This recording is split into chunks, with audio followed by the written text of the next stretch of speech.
Hey guys, I'm Stephanie Weaver, fine art artist. Each week I come onto YouTube and paint something fun and beautiful live so that you can enrich your creative journey with oil painting. So if you're new here and haven't done this before, I encourage you to go ahead and subscribe and then like this video. Even if you don't do it right now, go ahead and save it for later because it is something that you can do over and over and over again. So it's pretty cool. Now, this week, what we're going to be doing is we're going to be painting a beautiful sheep landscape, okay? In this video comments, there is a link that you can get to go ahead and download that free reference photo. But before you draw it out, you got to watch the next part because we are altering that reference photo and I'm going to explain why. All right, so if you're not painting today, grab a cup of coffee. I've got mine. This is like my 4th cup. Okay, grab your cup of coffee and just sit back, relax, and see how this is done, and then engage when you are ready. All right, so let's go ahead and cue the intro.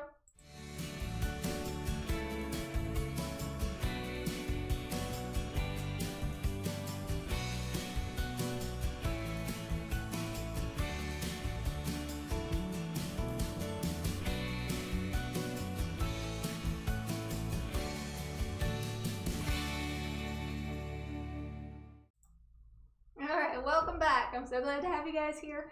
Like I said, we're going to be painting this reference photo. There you go. Where is it? There it is. Okay, right there.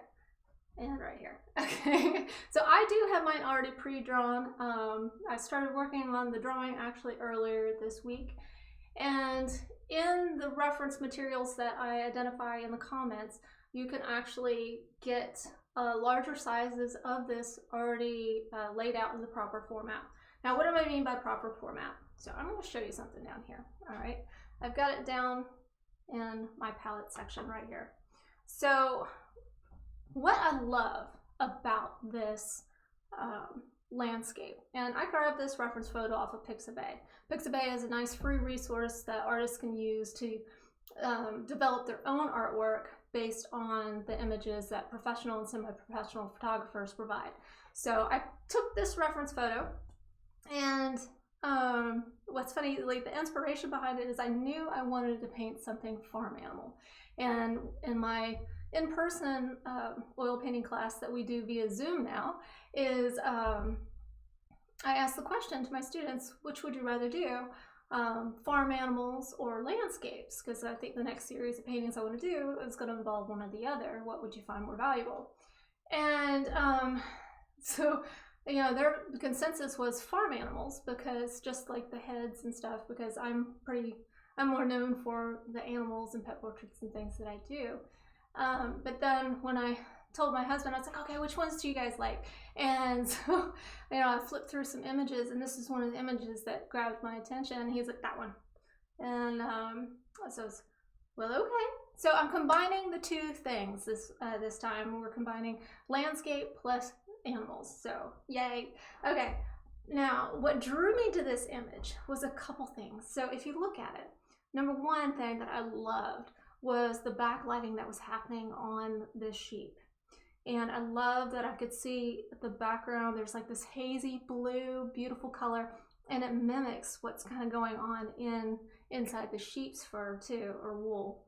So I love that. It's got a nice strong foreground, a subdued middle ground, and then the background is very soft and ethereal, I guess.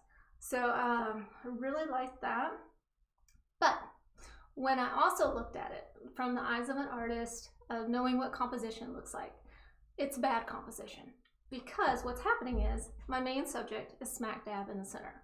I don't want that. I want your eye, as you know, as an artist, I want to be able to kind of control your eye and make it move around and tell a story of what's kind of going on with these sheep. You know, right now he's just looking at you like, I'm dead center. What do you want? You know, type of thing. It doesn't look all that serene. He looks more aggressive because he's dead center. Now, being dead center in a composition for a portrait is okay. But for a landscape generally you want more calm and soothing. And so what I did was I shifted it around a little bit. And if you purchase the class that's available on paintonthepalette.com for this, right now you can get it for $25. As I add more content over the course of the time that we're actually painting this, the price is going to go up. So right now you can get it for $25, but I show you right now in that video how to create a grid in Photoshop that shows you what's wrong with this. And that is basically using the rule of thirds. So there was a couple things. So if you look at rules of thirds, what it does, I'm going to use my paintbrushes. So you can divide this into 3 columns. Let's see. So let's pretend we got 3 columns right here, right? Grab another couple paintbrushes. Let me just get rid of these things. Okay. All right, here we go. So if I divide this into 3 columns,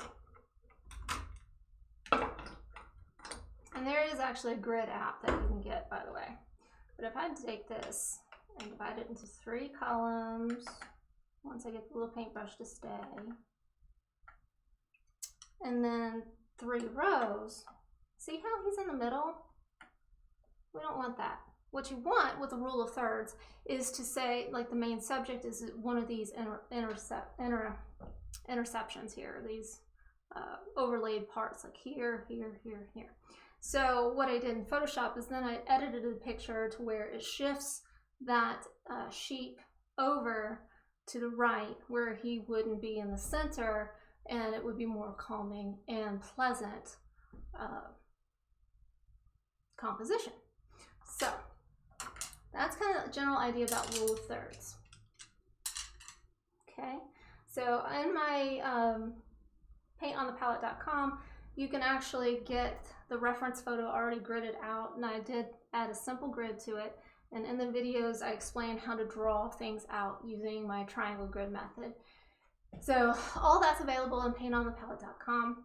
If you're comfortable drawing just as is, you know, freehanding, by all means, please do. That's fun too, okay? So that being said about the reference photo, you'll notice that I did shift him over a little bit. I also made my template in Photoshop the same size that I'm going to be using to paint on. So right now I'm painting on a 16 by 20. I created the grid on an 8 by 10 because it's proportionally accurate. The ratios are the same. So if you're painting on a 9 by 12, you're going to have to change the reference image unless you purchase my paint class on paintonthepalette.com, then in which case I already have it sized to the size that you need. But you need to create a grid that has the appropriate ratios. So 9/12 is 3/4, right? 3 inches by 4 inches, create the Photoshop, or print it out 3 inches by 4 inches and apply the grid.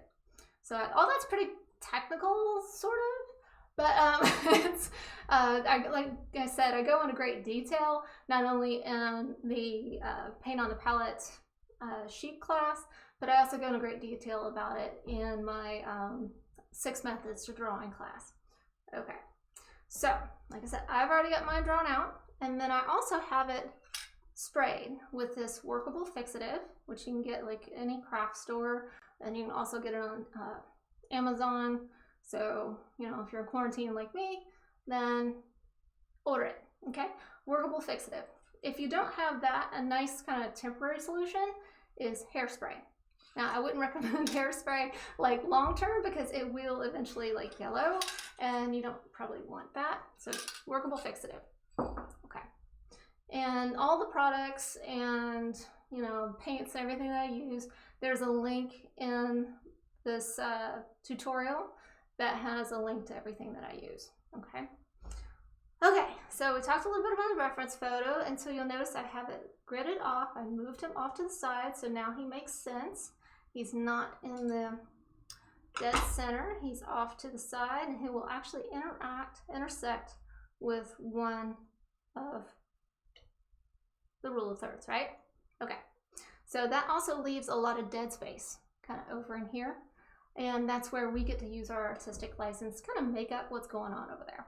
So that's what I did here. Okay. So I'm going to move my reference photo over to here. Let's talk about paints real quick. So I have my paints always set up in a standard format. Just about like that. So it's always set up in the standard format because I look at my palette like a piano. I used to play piano for like 15 years. And so it was one of those things where I now know where all my notes are. And so if I put it in the standard format, which again, the standard format is available in my Paint on the Palette class, so you can download it, print it, maybe stick it under a piece of glass palette paper or glass palette, and you're good to go. So here's my standard format.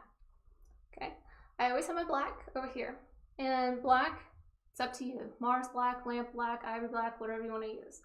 Okay, black, it doesn't bother me what you pick because I always add something to my black.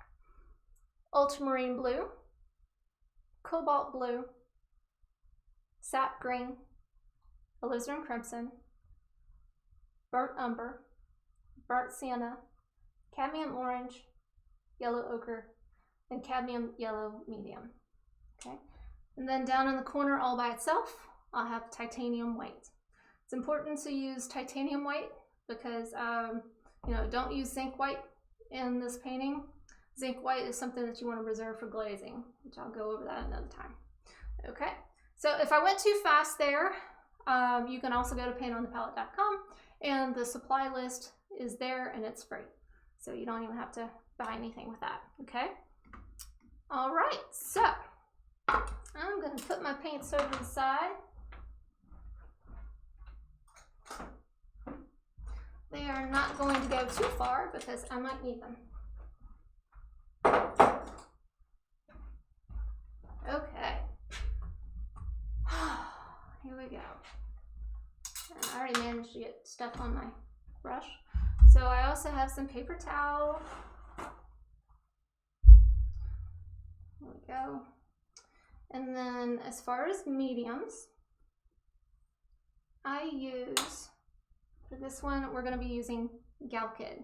Galkid is a fast drying medium, so it's going to help everything kind of move a little bit faster.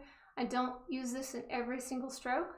It's pretty much, I use it when I need the paint to move along a little bit, or if I need to add another layer to the paint and it's just not sticking like I want to. Okay, this is great for like alla prima, meaning all at once painting. It's also great for, plein air painting and things like that. So I'm going to put that over to the side and add it to my little jar. You can see I have this little jar, and these are all dried little layers, but you don't need a lot, just a little. If you don't use Gamblin products, like the alternative to Galkid, I think is liquid, and that's something I used to use back before I knew about Gamblin, but now I know Gamblin's good quality products based in the US, so that's what I prefer. I don't know where Liquitex is located, so whatever. Anyway, so what we're gonna do is the first thing I always do is to these landscapes is I'm going to cover the entire thing with burnt sienna.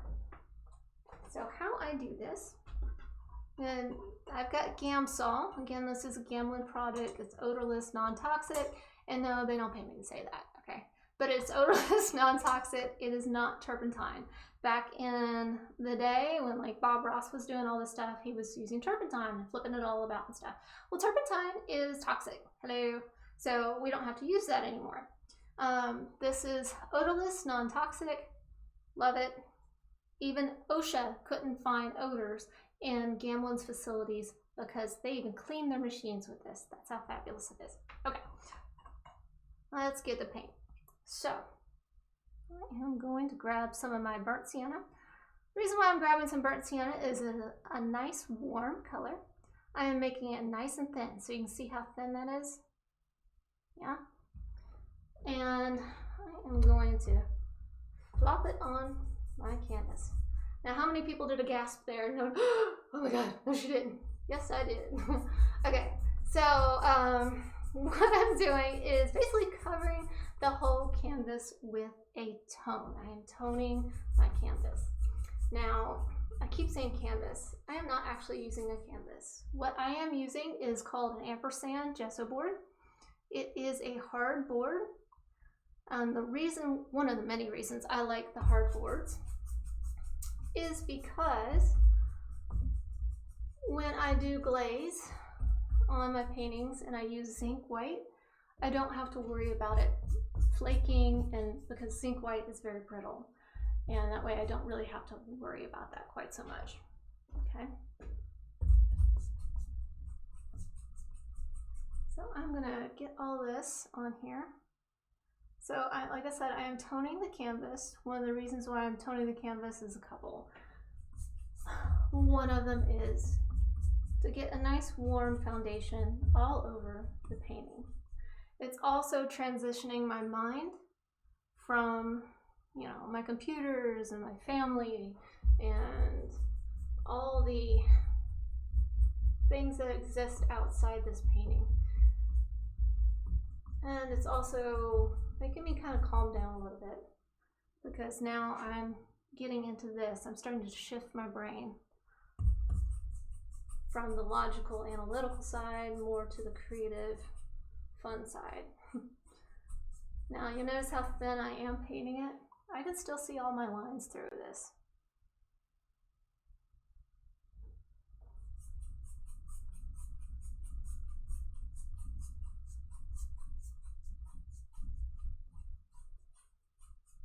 Just listening to that sound is a little bit meditative.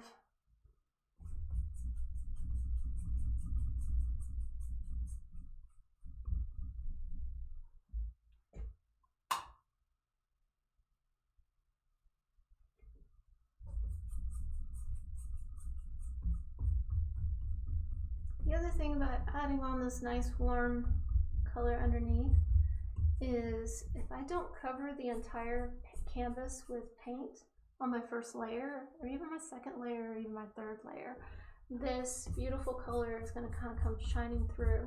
And if you look at the reference photo again, I actually see some trees in the background that have some burnt sienna in them. It's like a fall type scene back there. And when I drew this out, I wasn't so concerned about getting all the trees into the background. What I was more concerned about was the foreground, because I can kind of make up the trees when I block in the colors.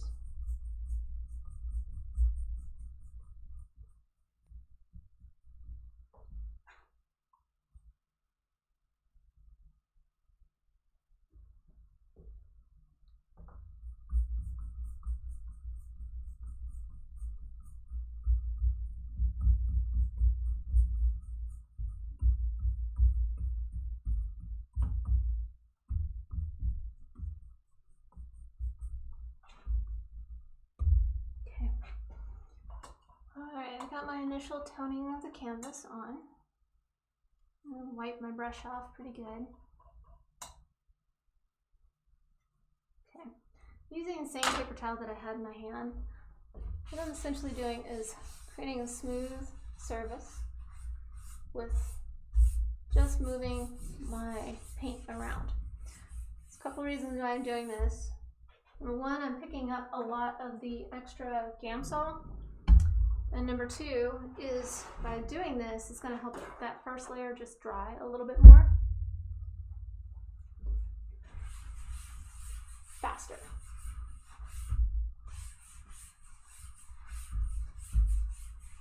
All right. And I'm going to pull my hair back because my hair is up. It's itching my face. And I find it, I don't like my face itching when I'm painting, because then you know what's going to happen. You're going to end up getting paint on your hands, and then it's going to be all over your face. So I'm going to put my hair up. That's how you know when things get serious. We're putting up our hair. Okay, there we go. Okay. Now, what I do is I'm going to start from the background and move forward. My intention for today is to paint the overall canvas and block in the initial colors that I see. Okay, I'm going to be focusing on darks and midtones.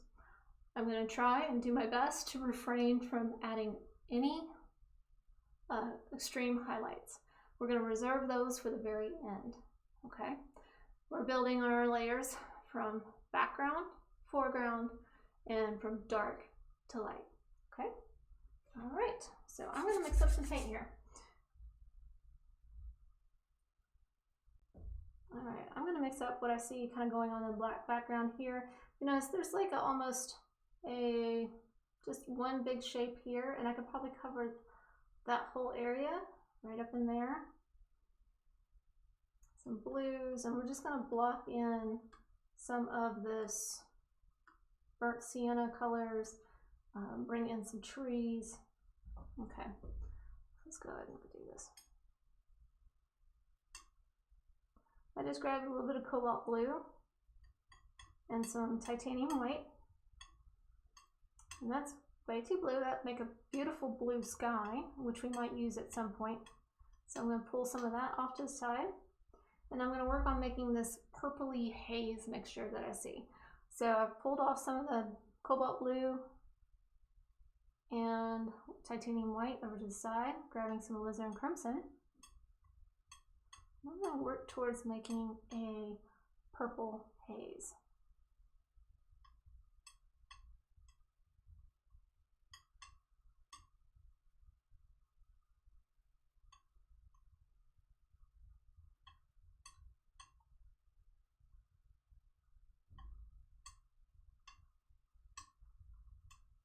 By kind of pre-mixing my colors a little bit, it's also making me get into it and figure out how I want to play in with all of these colors.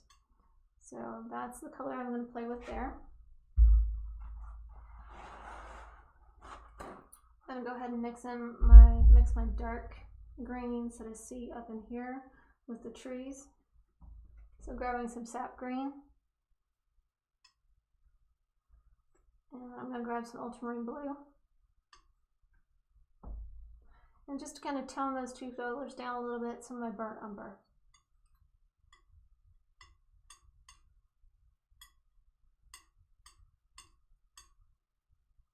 Okay.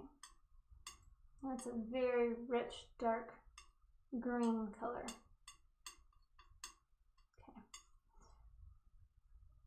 Okay, and then I'm going to add some of this, it's almost like burnt sienna purple color. I'm going to work on adding some of those colors in here.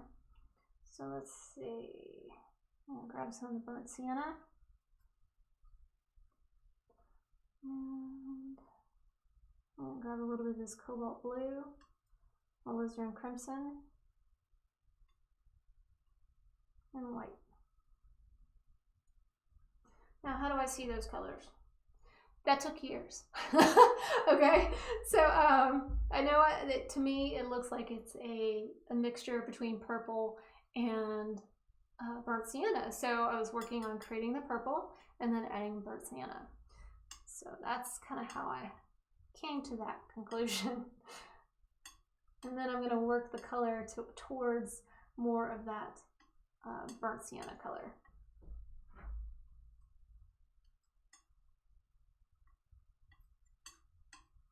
There we go.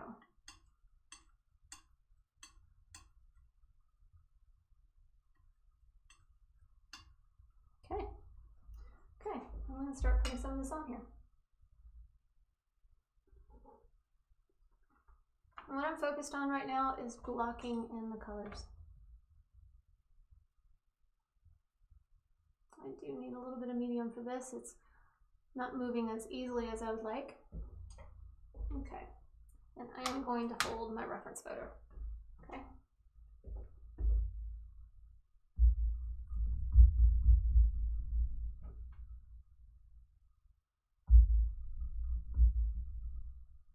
I think I need to lift up the camera just a touch so you can see. There you go. There you go.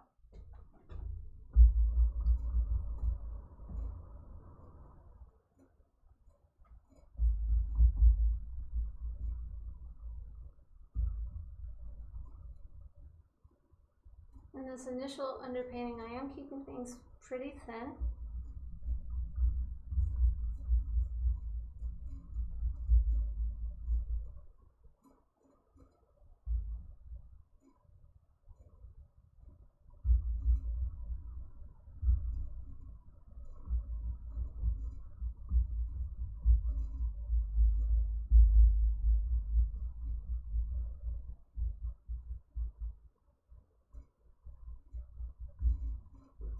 And I will go over this several times.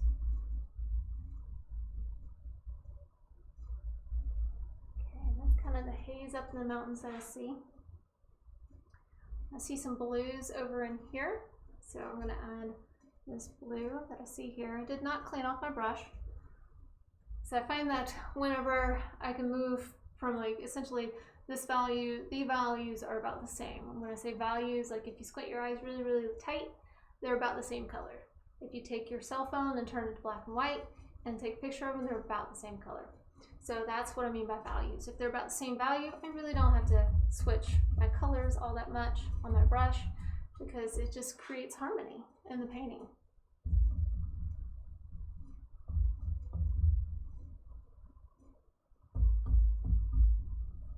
I'm just going to put these things kind of ad hoc. A little bit of that blue over here.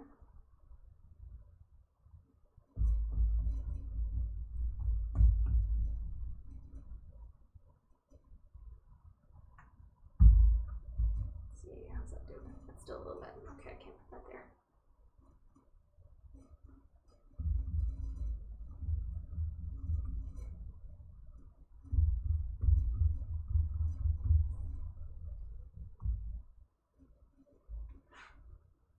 Maybe I'll bring some of this purple haze down in here too.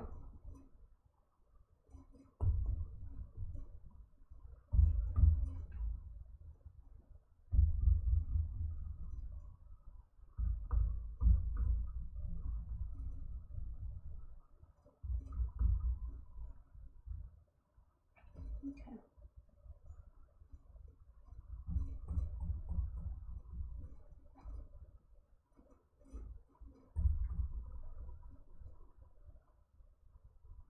Okay. Alright, now I'm going to clean up my brush and I'm going to work in some of those other trees, like back in here, all those the brownish trees.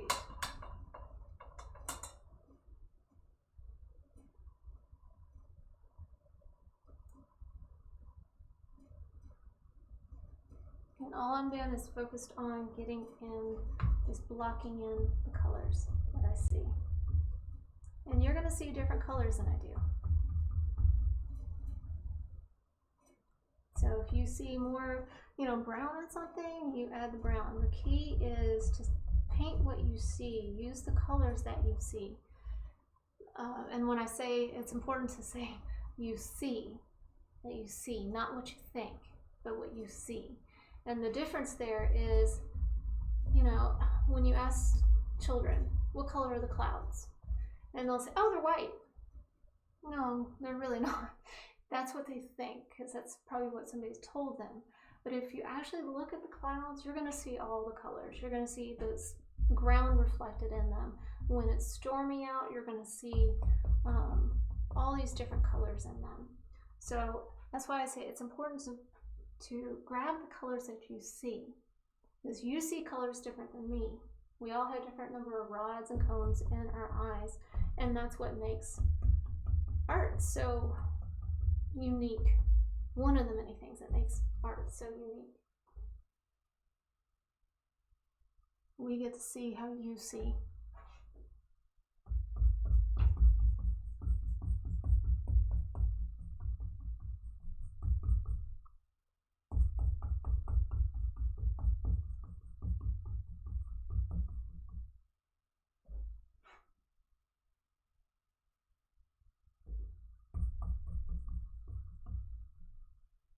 Sometimes I'll just pick up a color that I see. That's why I have them in a particular order. These are my notes. This is what I'm grabbing.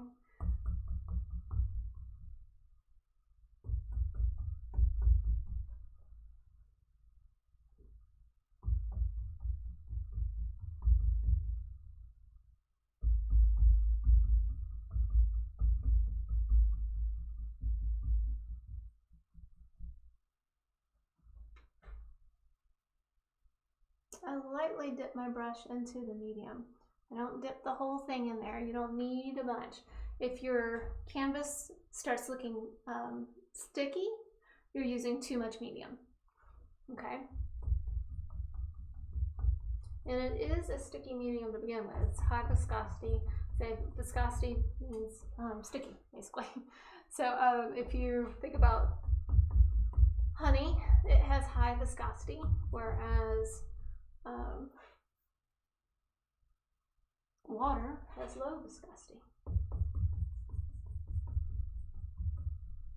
And this stuff is sticky. If you get it on your fingers, it's sticky and it feels icky. Some poet didn't know it.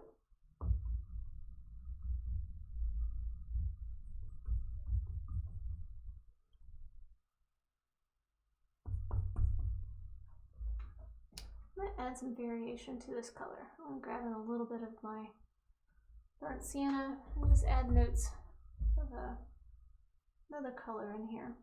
A little bit of the orange too.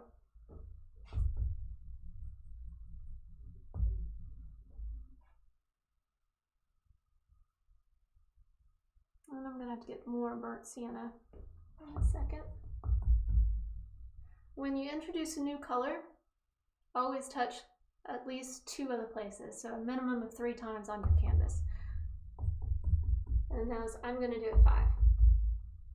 So just keep it in terms of odd numbers, really, because that way, and try not to do it in a discernible pattern, like you're just going across the board. That's not interesting. So you kind of want to keep the notes, the color notes, moving around the page.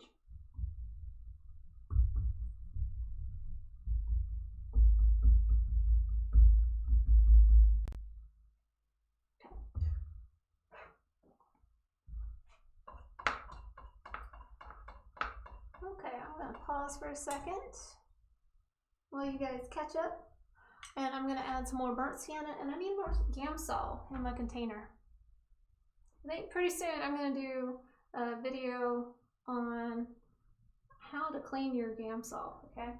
So, I buy it in the gallons. And believe it or not, this is only like my 2nd gallon in like 10 years. So, it lasts.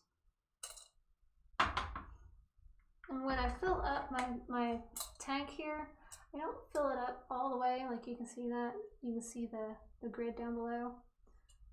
I only put enough really just to kind of clean the bristles, the tips of the bristles.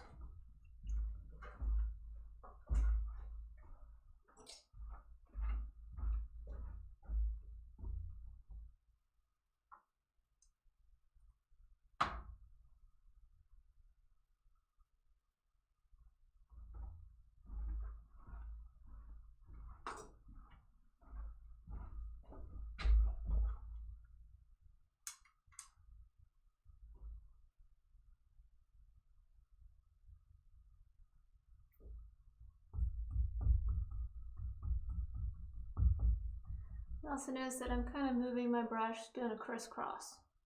So it's just by crisscrossing, I'm not creating individual leaves. If I wanted a picture, I would buy a picture. What I want is a painting. And what I want to be able to do with my painting is control the viewer's eye. If I were to make lots of little individual leaves right here, my focus would immediately be drawn to the leaves if that was the most thing, and if that was the thing that was most in focus. So I don't want this to be the focus. These little guys up here are going to be my focus. So by making crisscrosses, it's kind of blending the colors a little bit.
Okay.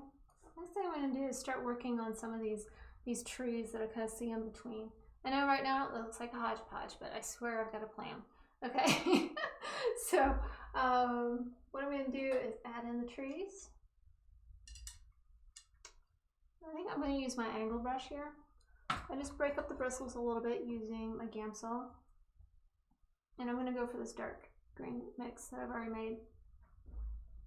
And start identifying where I see trees. Because I did draw in this one. And I just made a really nice bold stroke there. Because all I'm doing is blocking in the colors that I see. And it's picking up other colors, that's fine.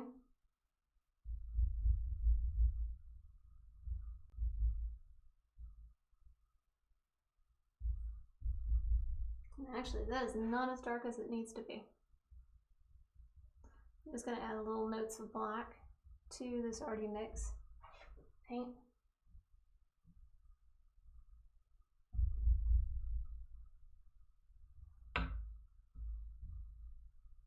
And that is a tree that is not smack dab in the middle, which is good.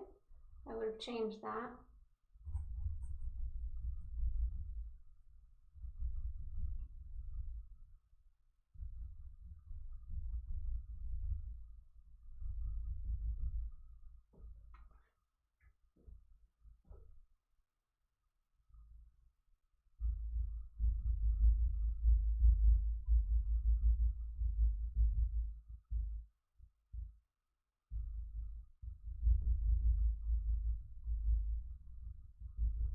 So how I'm kind of getting this in here, it's kind of like pretending that you're really, really nervous or you've had a ton of coffee and you just kind of blotch it on there because again, all we're doing is blocking in the colors.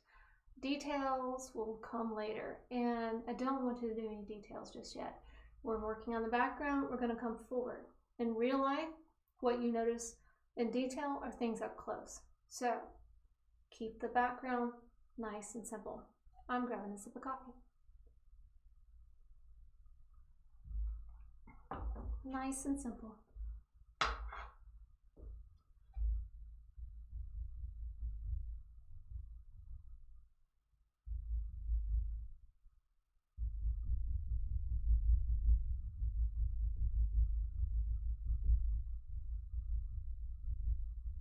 I'm not so worried about hard lines.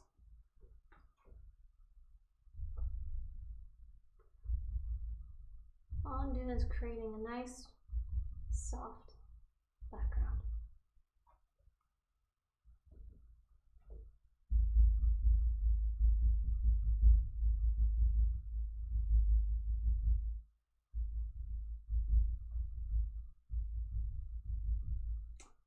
And another thing to note, so since we're kind of creating the background as we go on the fly, one thing that helps is if you look at like the width of this tree, it's like 2 of these sheep right here, right? So if we think about that, that tree is that big. So see how far over I need to come? So he can come all the way up into here, right? And a little bit of proportional in the measurements.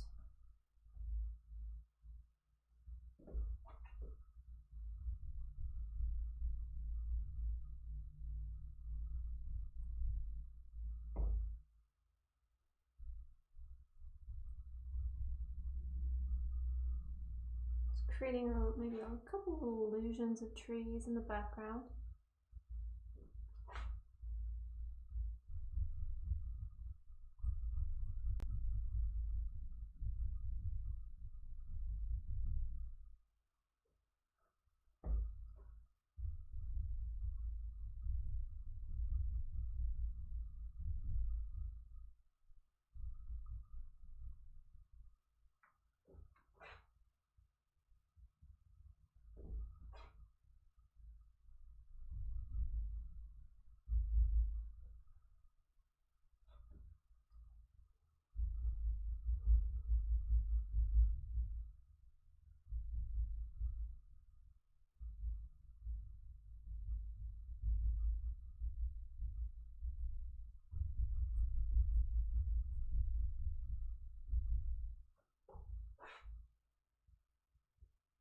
got some weird funky tree kind of going on right here.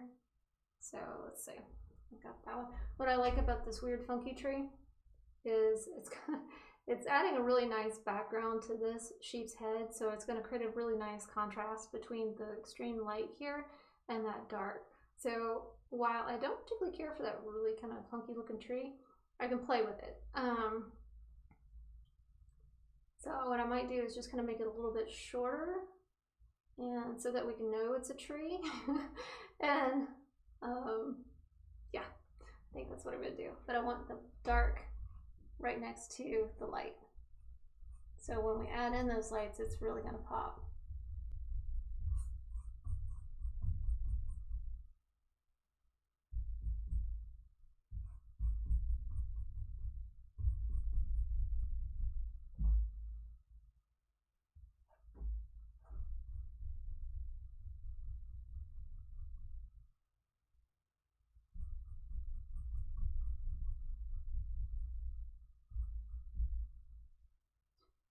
And do a little bit of measure. So that tree is about as big as he is.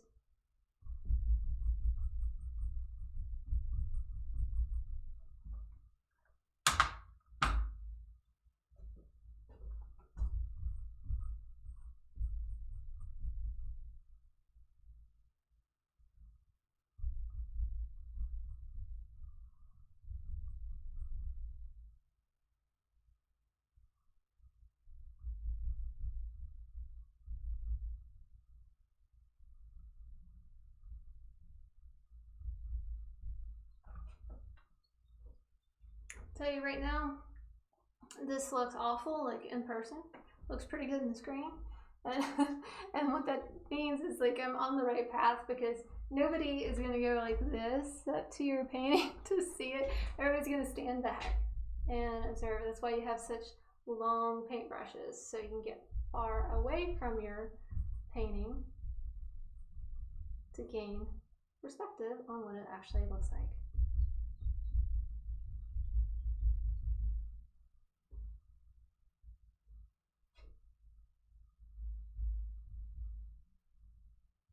Whatever this tree is, I'm going to just go ahead and make it that way.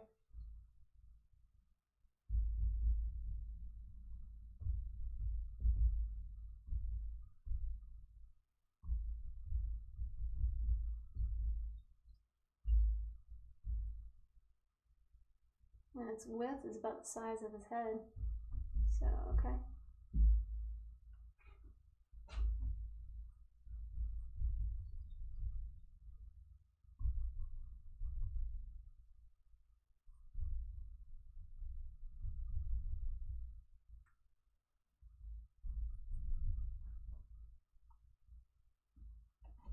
Remember, my goal for this paint session is to block in the colors and have it just block in the colors and cover the entire panel. With oil paints, you don't have to finish everything in one setting. You can take breathers, and the more layers that you add on to the painting, the more complex and beautiful it will become.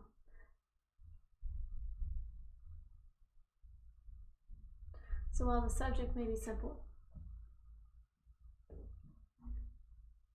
the beauty can come in your painting.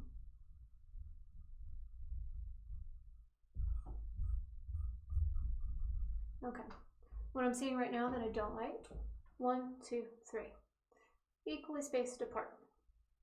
No, better do that. So we're going to modify that a little bit.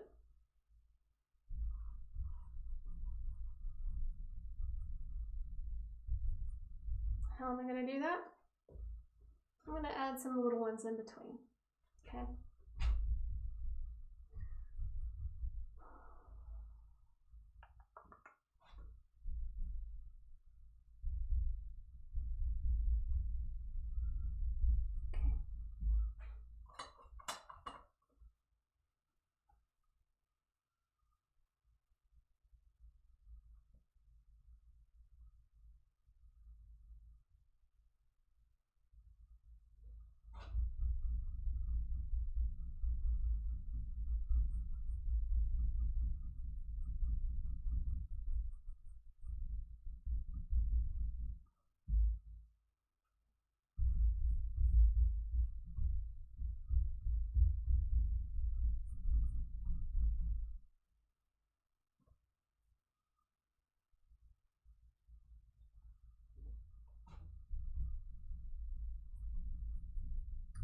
when I start from a reference photo, especially now, that used to be when I would have a photo, I would paint every single detail in it, every single possible detail to get it exactly like the photo. Now the way that I see reference photos is they are a great place to start. You will have the ability to combine multiple reference photos, to be able to shift reference photos, to be able to, like what I did here, to be able to see things in them and pull elements out that you like to bring into other paintings.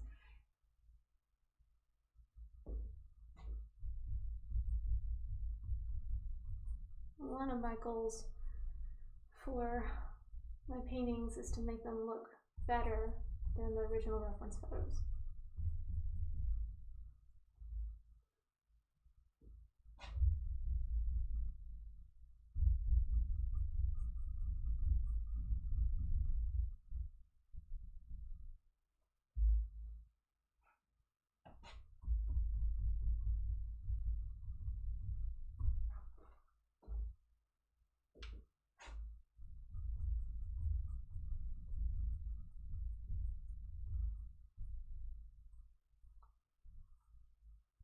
Couple of little strokes and you've suddenly got trees in the background, just melting into the background.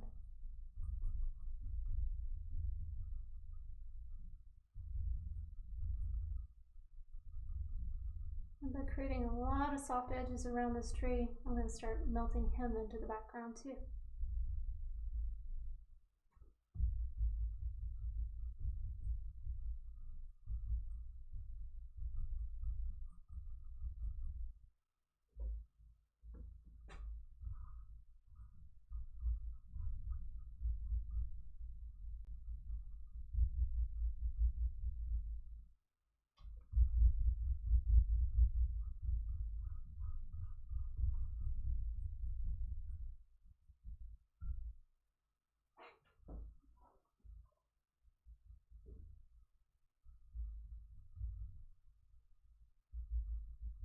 Okay, everything is super soft in the background and I'm going to soften it a little bit more.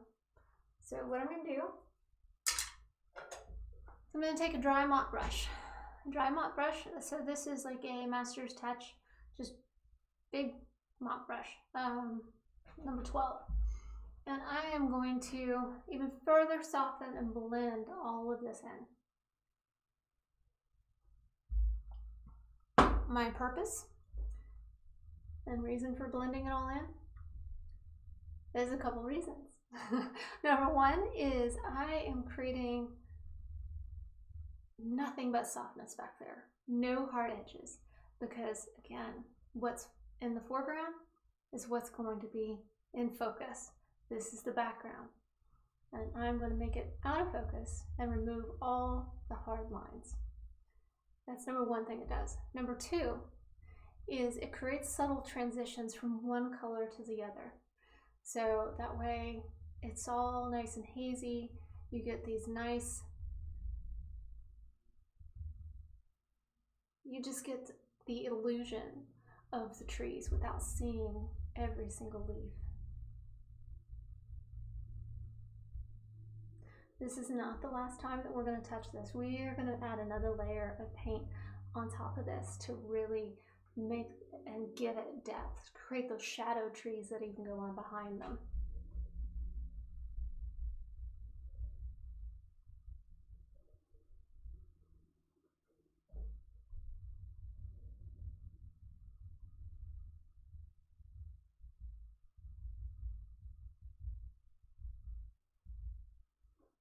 And one thing to notice when I'm blending with this, I'm going to leave a little bit of the pure color in certain spots and then just kind of blend in the edges around that. Oh, got a hair on it. There we go.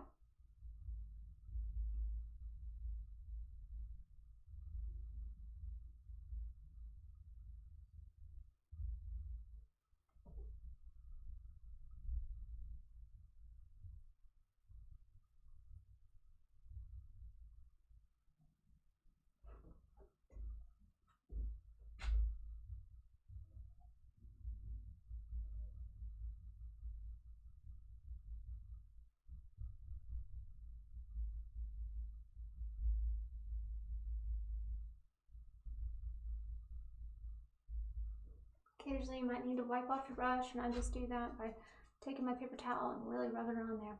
The mop brushes are the only brushes that I rub and kind of beat up like this. The rest of them I treat very, very gently. But the mop brushes, and that's why they lose hair so often, and I have quite a few of them because the mop brushes, they're really not that expensive. I go for the less expensive ones of those, so because I know I'm going to be hard on them. They are meant for me to blend like this. Other artists might be using them for other reasons, but for me, they're my beat up brush.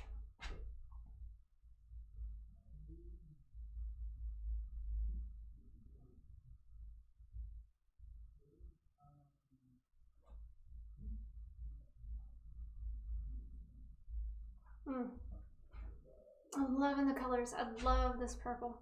Love purple. Okay, makes me happy.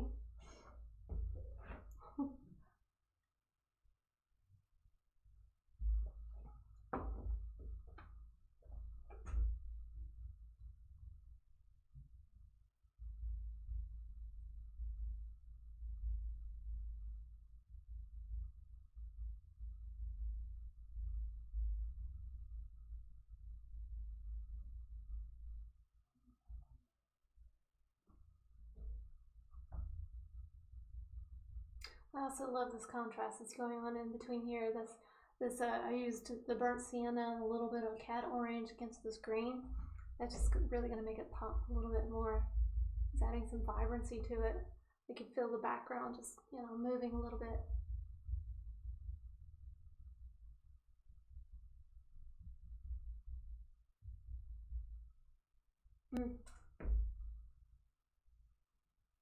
It's coming alive.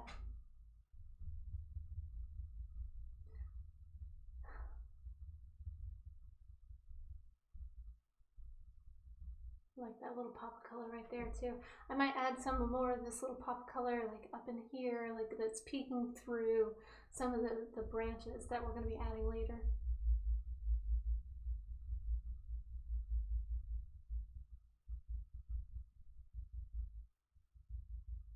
And right now I'm not focused on details. I'm focused on getting color and blocking in the colors and the shapes that I see. Okay? It's kind of laying that foundation of where this is going to go.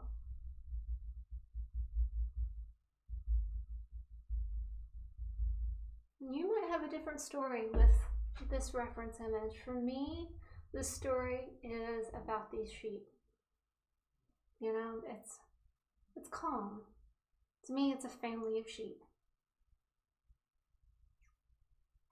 Yeah. When that family of sheep is just hidden in this field, protected by the mountains that are all around it. Every time when I paint, there's some sort of story going on in my head about that particular painting. Even with the dog portraits and cat portraits that I do, I ask the owners about, tell me the story with the dog. And I think about that story the whole time.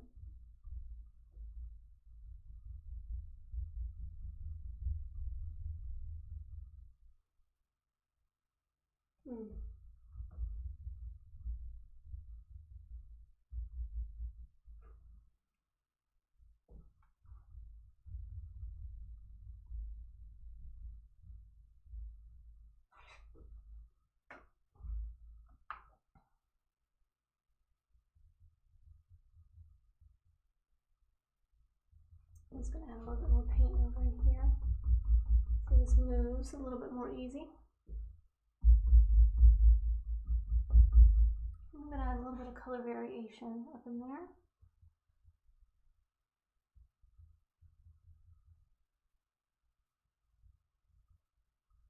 And I'm mixing on the fly.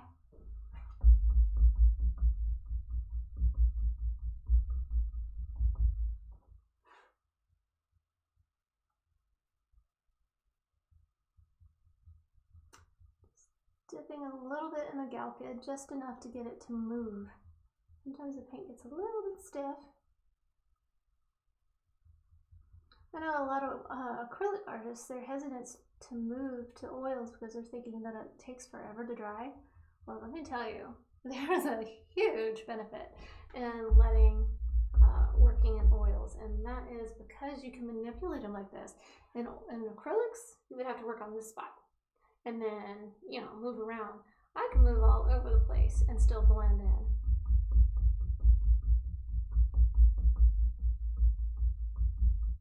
There, I like that variation.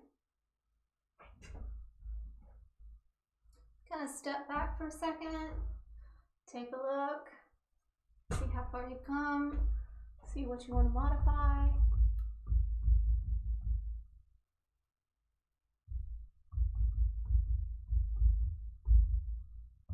Add some other pops of color all throughout.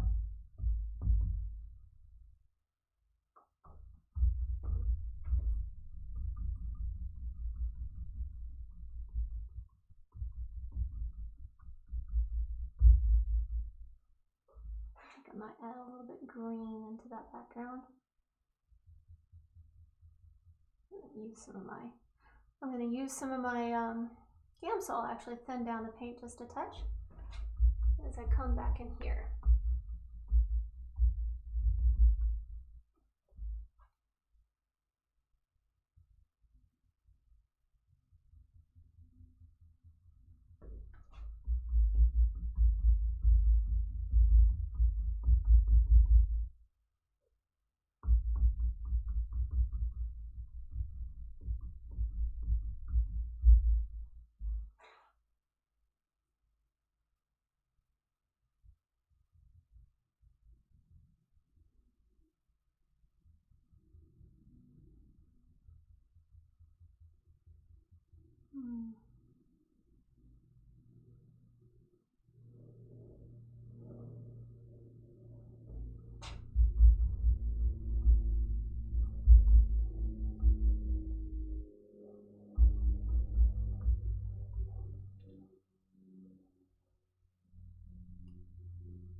There you go.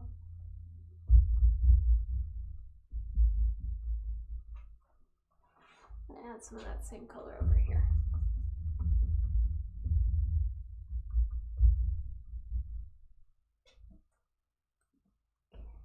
And then gently blend.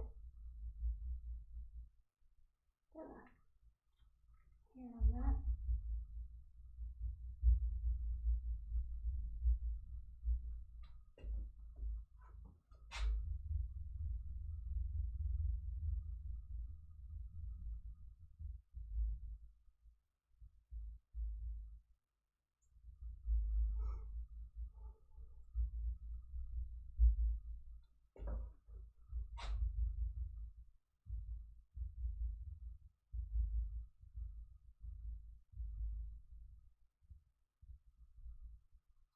Okay, I'm going to move into the foreground, or middle ground actually.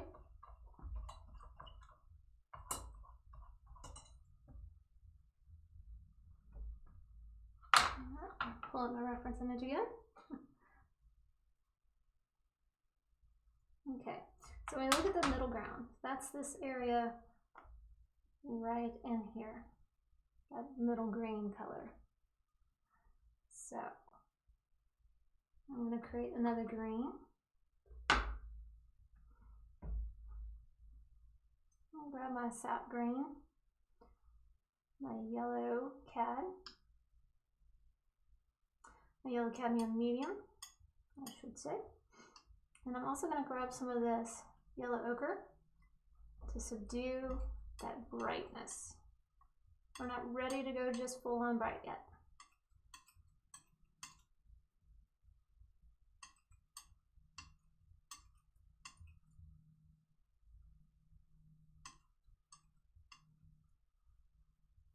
I'm going to need some more of that, so I'm going to make a bigger pile. Sap green, cadmium yellow, yellow ochre.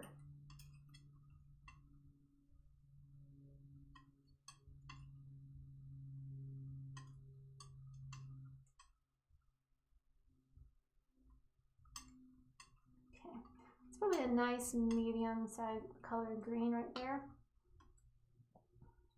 And another thing I'm going to do to it is I'm going to add a little bit of blue to it. And the reason why I'm doing a little bit of blue, and I'm going to pull some of it off to the side, The reason I'm going to add a little bit of blue to it is because as you look out into the distance, just like what we did here, things become hazy, but they also gain some atmospheric differential. And so they'll actually be getting a little bit bluer as they go out into the distance. So I'm going to add a little bit of blue to this. Just a teeny tiny touch.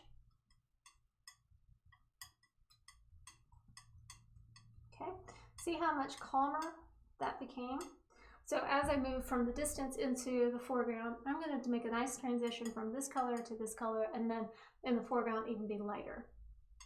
Okay.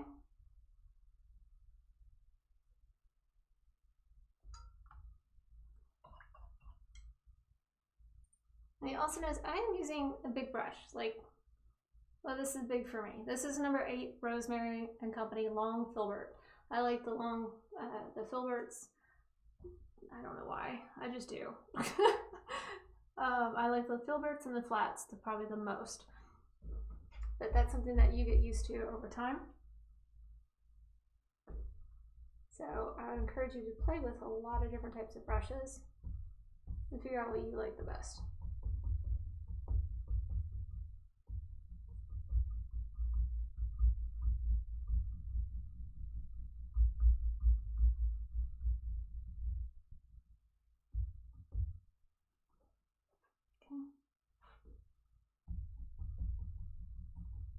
I'm going to add a little bit more blue to that and a touch of white. Again, because it's getting bluer and whiter as it goes back into the distance.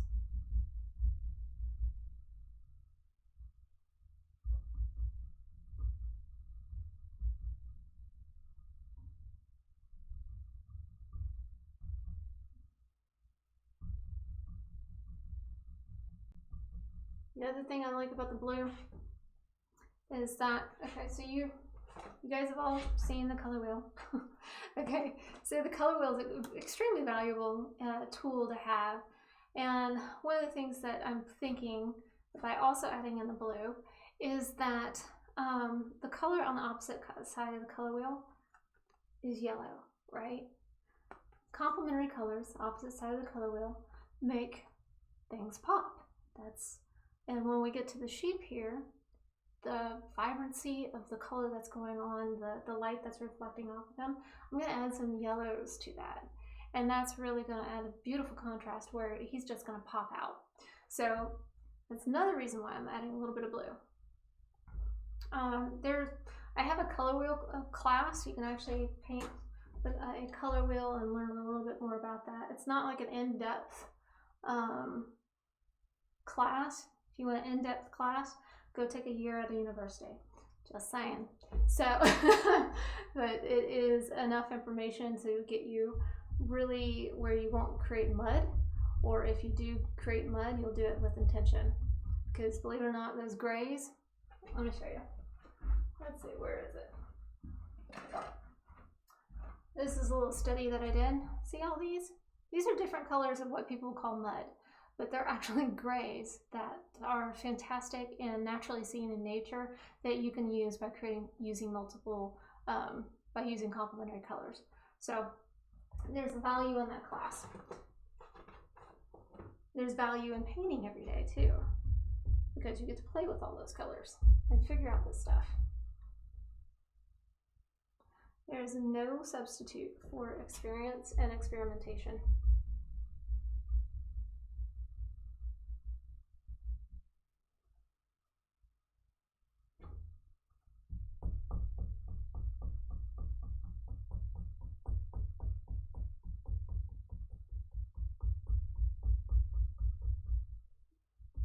Okay, notice I'm not creating all the little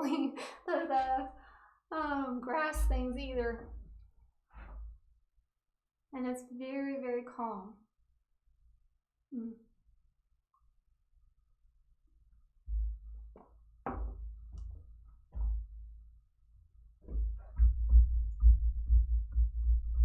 I am being kind of careful about not going over my sheep just yet.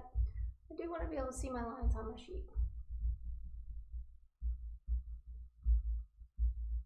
You also notice that in my drawing of the sheep, I excluded a sheep that was over here this little guy right there, I excluded him, and I excluded this other one that was back there, and I added his rump in.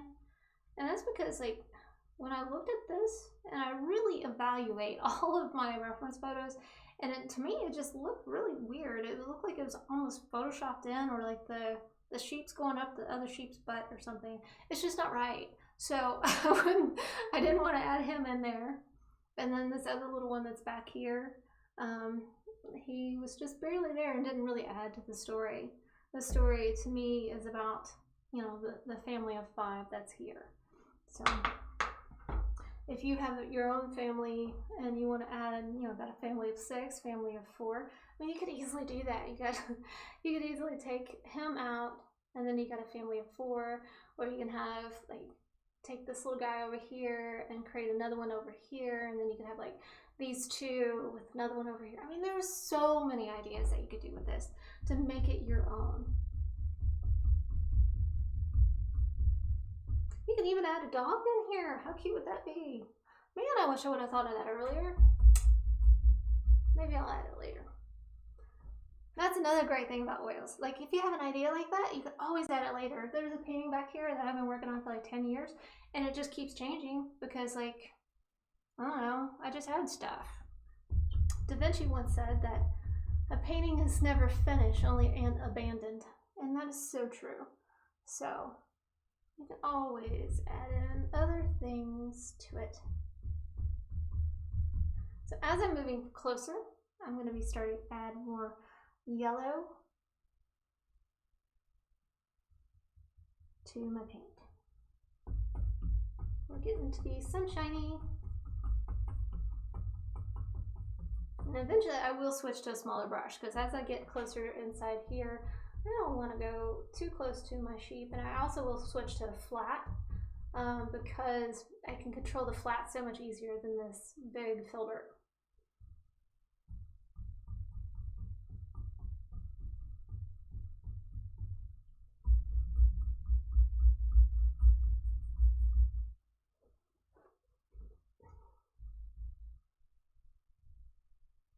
There we go.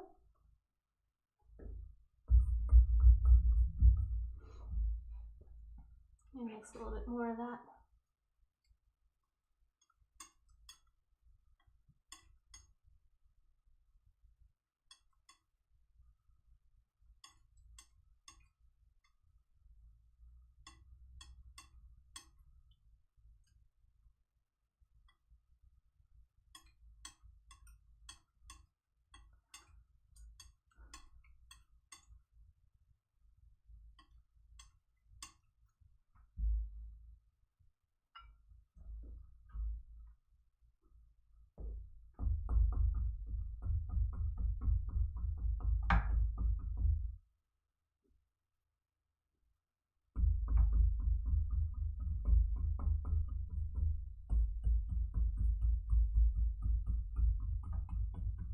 Now notice also, as I'm moving closer, my brush strokes are getting bigger. The reason I'm doing that is I'm thinking, you know, the leaves or the grass, everything's getting bigger as it comes closer. So back here, I'm using small strokes. I will go over this with a blending brush and then make it smaller and less, you know, brush strokey. And that's just my technique. Not everybody does that. So every artist that you'll find, they do stuff, we all do stuff different. And that's what makes all of this unique. I like to think of our paintings like a thumbprint. Each one is unique and cannot be duplicated.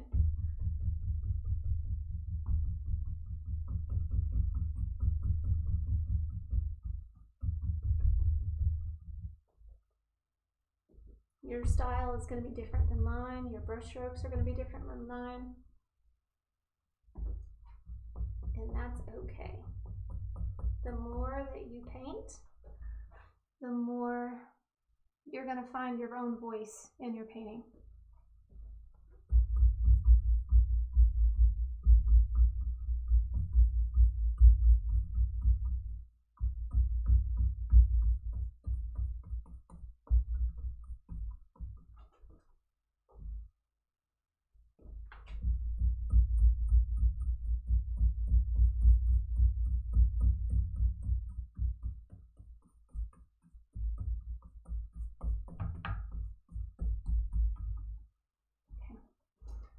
I'm going to switch to a smaller brush so I can get in here next to my sheep.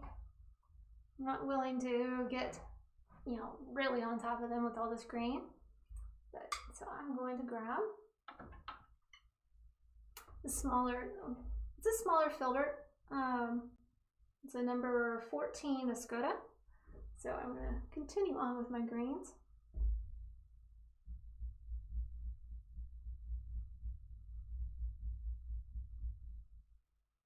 And I'm going to need to make more paint.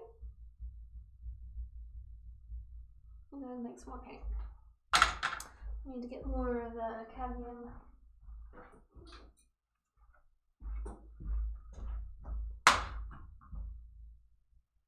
Cadmium yellow medium and sap green. I'm going to get more of that on here.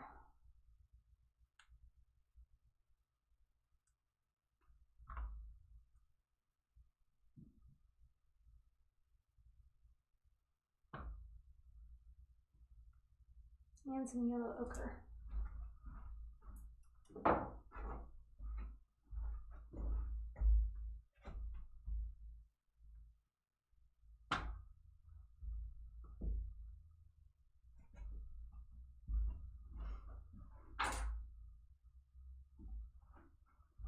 Okay, if you're painting along with me, I want you to take a minute, pause, step back. You've been painting at this for about an hour.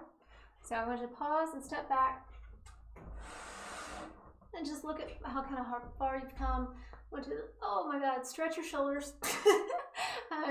You probably couldn't hear that, but yes, there was popping. So yeah, just take a minute, take a breath, look at what you've done. Don't stress out about it.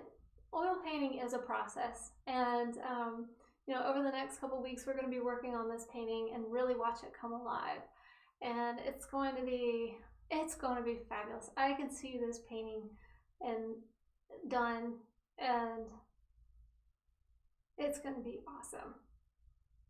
Yeah. So take a minute, take a breath, take a sip.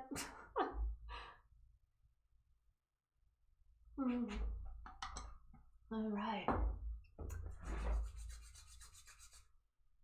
Okay, I'm going to mix my green.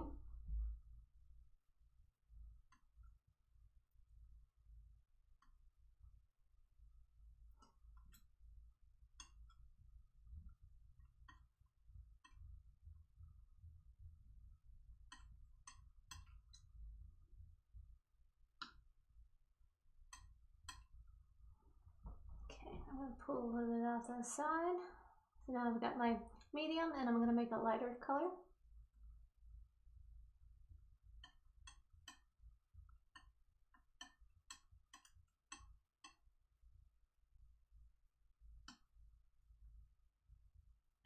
There we go. Now I'm not going to fully mix this one. The reason why I'm not going to fully mix it is I want it to be able to pick up, my paintbrush to be able to pick up some of those various notes that are in the mix and just naturally place them for me. Okay. Getting a little bit of Gamsol on my brush, wiping it off. All right.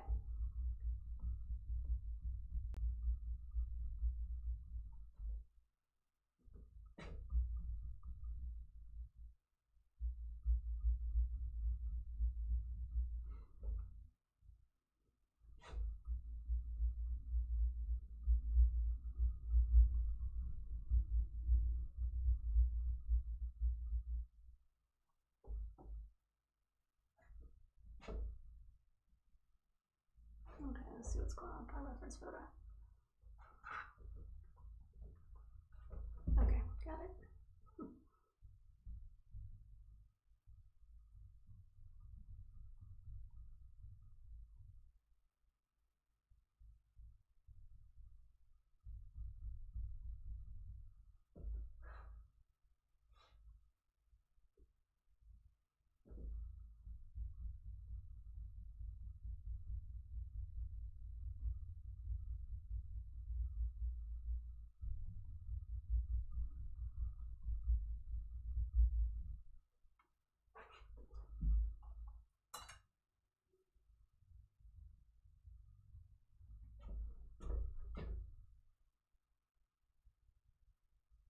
Okay, so this has got a little sheet kind of coming through right here. So that's what's going on here.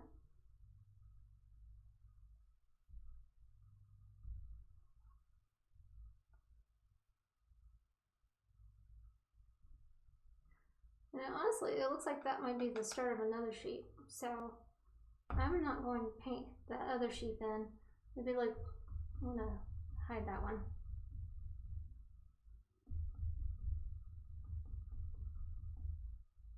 Yeah, I think that's what's going on.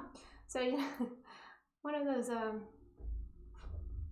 I like Da Vinci's paintings. And you know, the one with the Last Supper? I'm one of those people that sat there and like counted the feet and made sure that there was the appropriate number of feet and hands and stuff. So that level of detail, I guess, comes into play when I start looking at this, because there's like, that looks like a rump there of one sheep, and like this little guy over here didn't have enough sheep. So, I mean, feet. So it kind of looked like to me it was photoshopped in somehow. And so,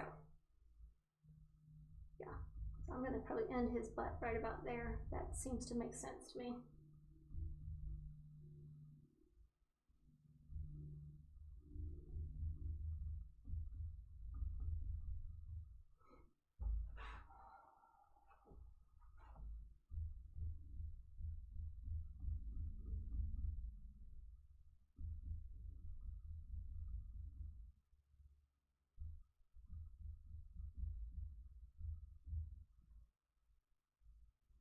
So like there's 1 foot, 2 foot, 3 foot, 4 foot, right?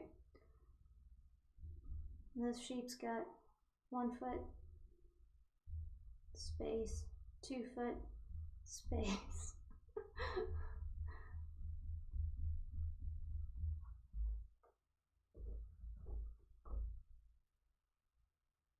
So there's, let's see, there's his front foot, there's this guy's foot. Okay. That's got a space right there. So there's his foot. So it's like these 2 feet are pretty close together. Okay. Okay, and then you got our shadows. So shadows, I'm just gonna add a little bit of blue. And I'm gonna grab some of this alizarin crimson too, to just kind of richen up the color, maybe a touch of black. Mix that a little bit more again. So alizarin crimson, ultramarine blue, and the green that's we've already mixed in. And then I'm going to add in my shadows. And so all we're doing is really just kind of blocking in the color.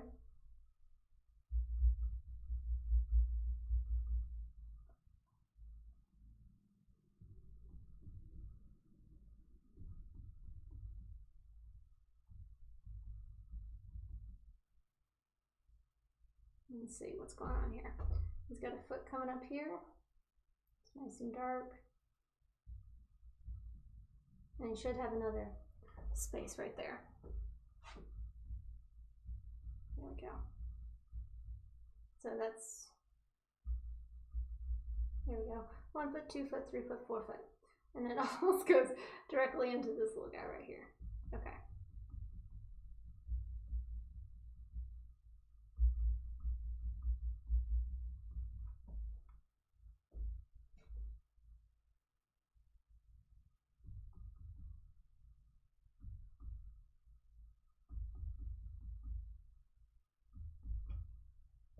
The light is almost directly overhead of them, so the shadows do not extend too much further than this way. So it's almost like right under them and just a tad bit our way, which is why they're backlit.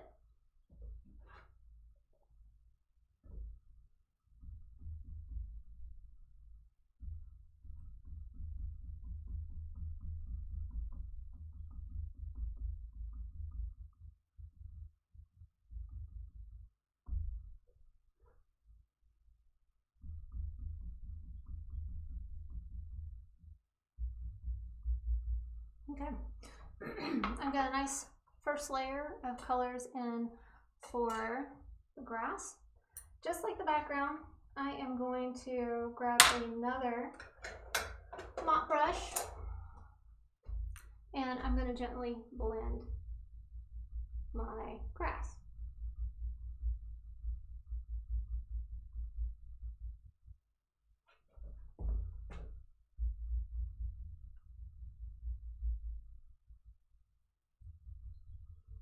I don't really want to see brush strokes yet. I'm going to grab a different mop brush. That one is a little too stiff. It's stiff because I didn't clean it well.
Alright, I'm pretty happy with the initial layer of color blocking, and yeah. So next what we're going to do is we're going to work on our sheet. So one of the hard things about, and I'm stretching, one of the hard things about when you get into details like this, it is avoiding the details at this point. We're still just color blocking, and it is so easy to get into the sheep and go, okay, I got to get everything just right and just perfect with this. But I want you to, and I'm telling myself this too, to hold back and just focus on the colors that you see and making sense of the scene. As we build our layers, we're going to get more and more detailed. And I can also tell you right now, my painting, I can still see my lines. Like even in my background, I can still see my initial grid. And that's totally fine because this is just the first layer. I'm not painting thick. The approach that I take with my paintings is fat over thin, which is a principle that every artist should abide by to ensure that their painting lasts, a couple hundred years. What it means fat over thin is you're going to paint those first couple layers pretty thin so that they dry quickly. If you paint fat, which means thick with lots of paint, lots of medium, then that's going to take longer to dry than the thin paint. So imagine if you were to paint fat, like really thick paint. So here's the thick paint, right? We got our thick paint right here. And then we're going to apply a thin layer. So notice how thick this is. If we apply a thin layer on top of it, the fat paint is going to dry at a different rate than the thin paint. The thin paint's going to dry and it's going to try and encapsulate and, bring in the dry paint. And what's going to happen, or the wet paint, what's going to happen is then the wet paint's going to start to dry and it's going to expand and then it's going to crack that top layer of thin paint. So fat over thin. First couple layers need to be very thin. So that's another reason why I do all the blending, is to make sure that I don't have a lot of bumps and everything is the same essentially the same level of thickness. Okay. Just kind of stepping back. If you haven't noticed, one of the things that I do is when I'm transitioning from one piece to another, like I did my background, and then I was going to do my foreground, then I was going to do my, background, middle ground, and then foreground. I take breaks in between each one, because what I'm doing is I'm thinking about what am I going to do next? What's my next thing? What do I like about what I've already done? And it's so easy to criticize what you've already done. Take a step back and think about, oh my gosh, look what I've really done, what I've really accomplished. Don't pick it apart. And it's okay to be constructive criticism, where you're, well, you know, I need to, for example, constructive criticism. I am going to go back in and I'm going to add a little bit of detail to this tree. That's constructive. I can make some modifications using that. What's not constructive is saying, oh, it looks like crap. What the heck is that? That doesn't help you at all. That's the negative thing in your head. Don't listen to the negative. Think about what you can do and what it will be, because it's going to be awesome. It's going to be totally yours. It's going to be beautiful. So those are some of the things that are kind of going on in my head as I move from background into foreground. And so I'm taking a pause, taking a break before I get to my sheep. This sheep, they're my favorite part. So my favorite part of the whole painting process is like the end, I guess, right when I'm adding those final splotches of color. And in my head, I'm already there. So I'm excited about this piece, guys. I'm so excited. If there is something that you're wanting to learn how to paint, or a particular scene that you have, post it in the comments, because I want to see what you want to know, and then maybe we'll do it sometime. Okay? So pop in what you're interested in painting. You can leave a link to like some photo or something that you would like to paint, and we can add it to the list. Please make it family appropriate, okay? I don't paint nudes. I just don't. I don't want to. I like this stuff. So, so no nudes. I don't do nudes. All right. Sheep. Sheep. Okay. Taking a look at these sheep. What I see here, man, look how dark he is. I mean, you don't think about how dark they are until you actually like really look at it. You think sheep, you think white, right? But they're not, because what's happening is the sky is above them, so the blue is reflecting in their coat, and then you got some green kind of reflecting in there, and then you've got the dirt that's underneath them, and it's such a variety of colors. I mean, I've got the blue. I see a lot of the colors that are back here that we can play in there. So I'm going to make a couple colors here. I'm going to make that blue that I see in there. I'm going to make it really like dark brownish purple. And then I'll add in little hints of white every so often. Okay, yeah, that's my plan. So let's first make that dark brown purple. I've got my ultramarine blue, alizarin crimson, burnt umber. And they're each, it's probably about equal pieces of each.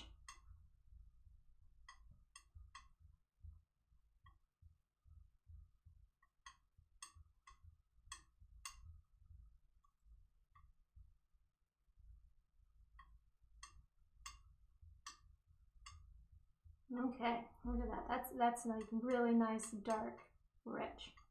Love it. Okay.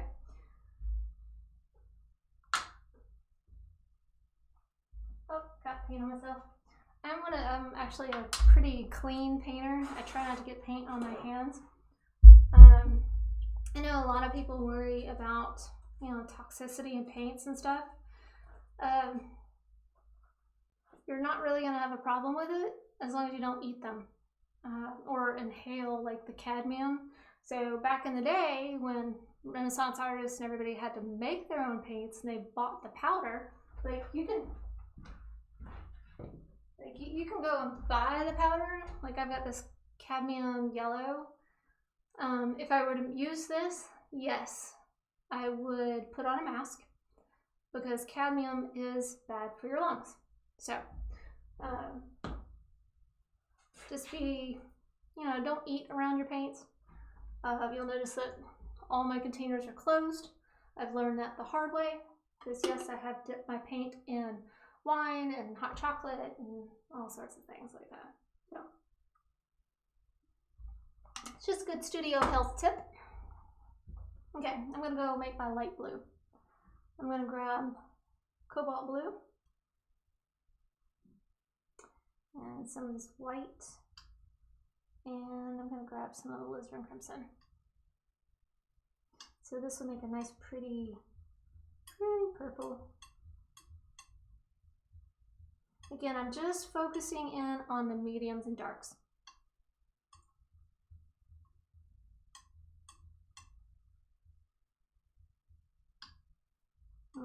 That's so pretty. I'm so excited. Okay, and then I'm going to make this other mixture that I see. It's kind of like the dirt undercoating. So it's got some burnt sienna, and I'll probably grab a little bit of this other mixture that we made, which is the purple and you know, the ultramarine blue, alizarin crimson, burnt umber, and add a little bit of that to my burnt sienna. Notice how it just kind of warmed it up a little bit. And using that, I might pull off to the side, add a little bit more titanium white to create a nice light dirt mixture. Just in case I see that somewhere. Okay. Okay, now I'm gonna grab my number 14 Escoda silver again. And I'm gonna go for the dark areas first. Okay, so he's got like a little dark area right here. Got one in his ear, and then kind of around here. Just kind of outlining.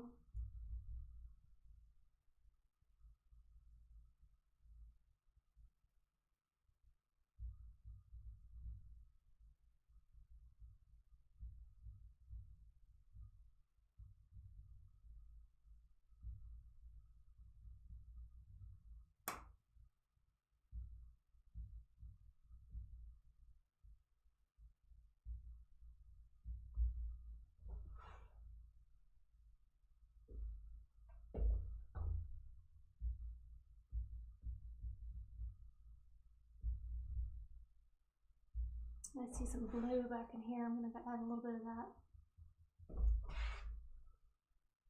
right under here.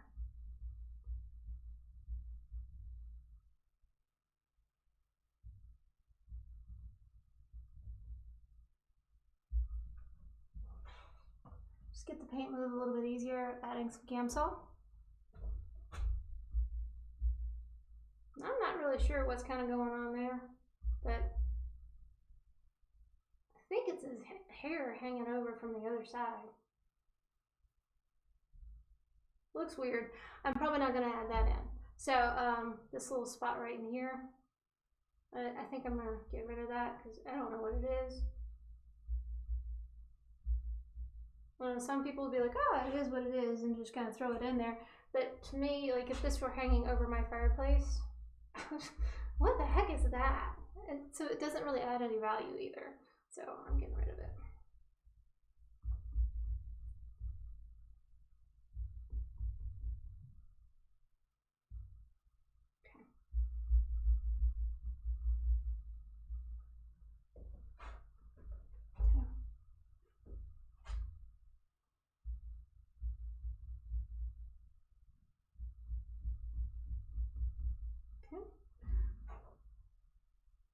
Alright, so I'm going to continue with that sheet and just block in all the colors that I see in that sheet.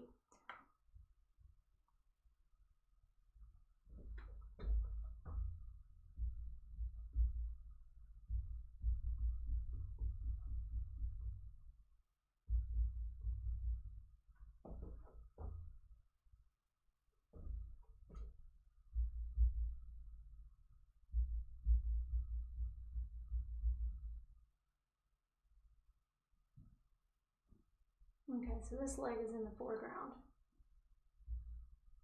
That one's in the background. He's in a weird, awkward stance.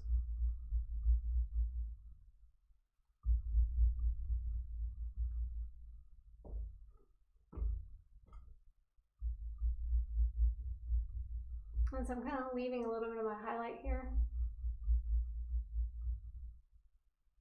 And I am kind of going over some of my darks and kind of pulling those around.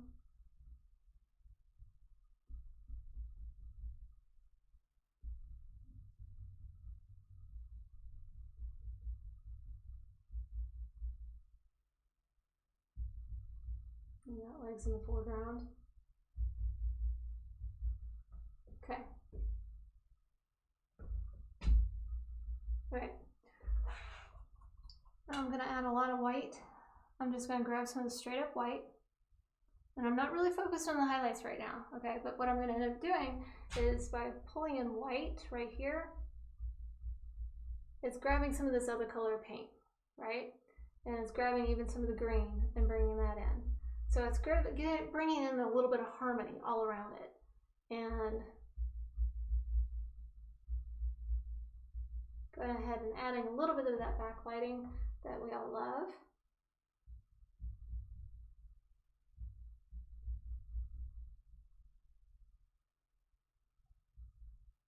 Without overdoing it, because we don't want to overdo it just yet. So I mean, seriously, we're going to be painting on the background again. Don't put a ton of effort in the detail around the fur or the wool.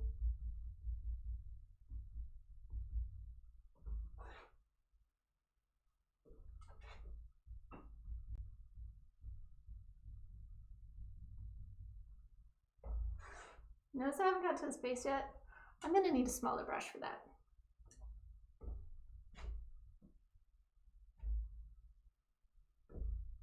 Okay, now this little spot here, I'm going to go ahead and fix that. I'm also going to fix this area up over here because I decided that I don't want them there. So I'm going to add in the grass.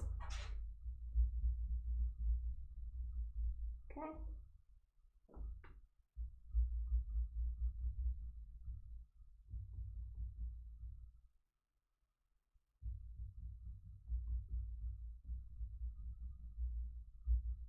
Okie dokie.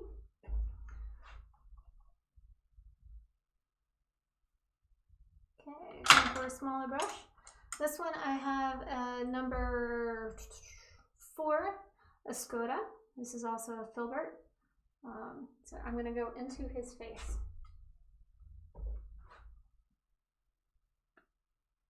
One of the reasons I love working from an iPad is so that I can like zoom in and out and really be able to see the details. So I'm going to set my reference image over to the side here. Now, steady hand. So because pretty much the whole painting is wet, I don't want to put my hand directly on the painting. And I didn't buy a mall stick. Mall sticks are like 35 bucks. A yardstick, $1.99. So, so one of the tips and tricks here, you can grab a yardstick, just kind of put it over your easel like that, and you've got a place to rest your hand. And that way I can get in here and get these details without, and I'm not really too focused on the details, I am just focusing on blocking in the colors. All right, so he's got like a dark ear, and then this other ear has a little bit of the alizarin, the burnt sienna and alizarin crimson kind of coming through. Right. Ooh, my stomach's growling here. I'm going to tone that down a little bit with some of the burnt umber. Again, I'm focusing on the darks first.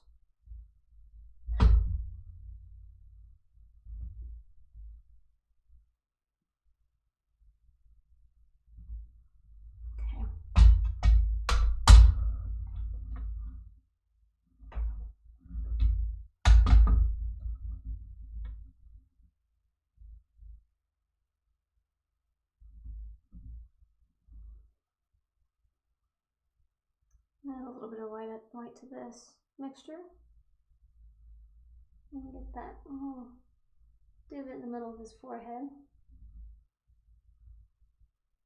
On the sides of his eye.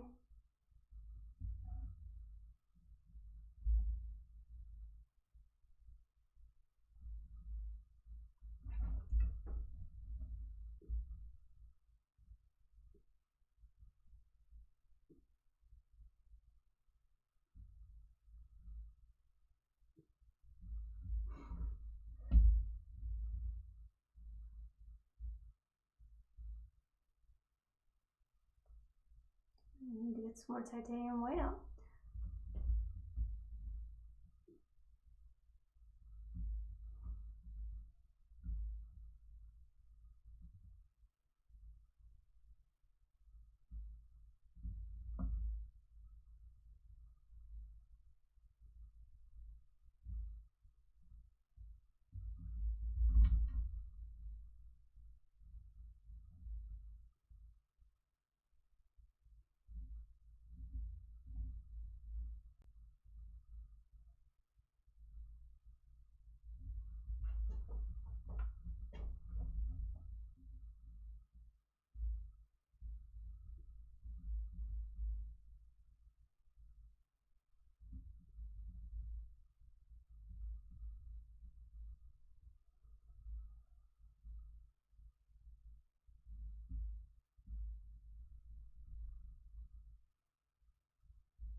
I'll go ahead and get his eye in there.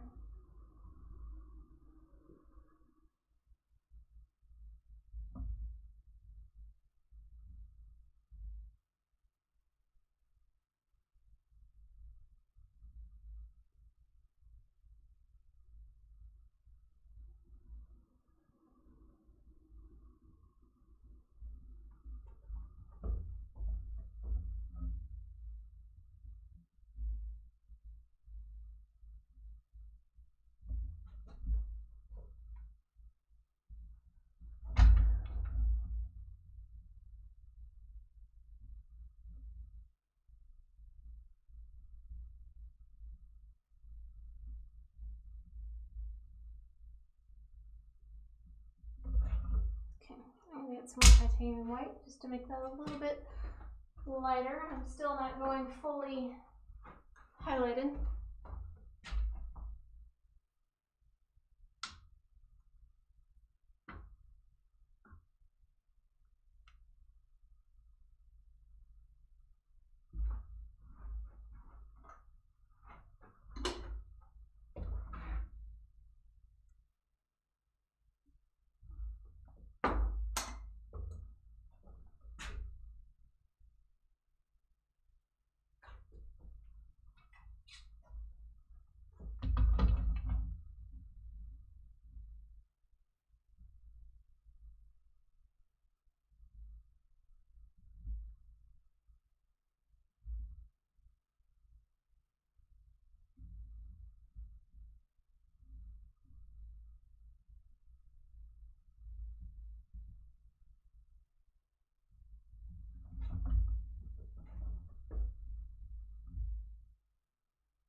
Okay, what I'm seeing there, I think I need to bring in his head just a little bit. So like, I mean, the width of his head right now looks like he should have another eye, but that's not the way the reference image is. And so one of the things I'm going to do is bring in a little bit of grass right here to extend his ear, and then bring this down and out. So making a little correction to my drawing. Okay. Then I'll correct the ear. Oops, there we go. Okay, so it goes out, coming out and up, and then back down and around.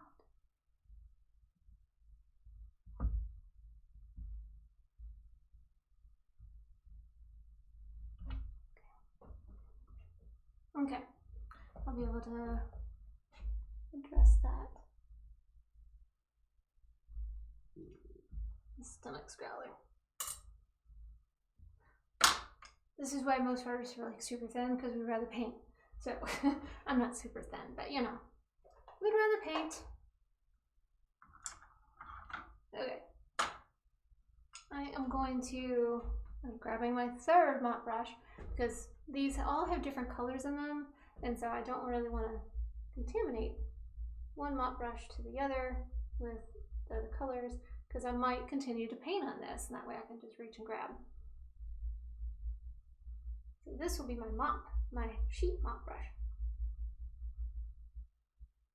And what I'm doing is just creating those nice subtle transitions from one color to the next.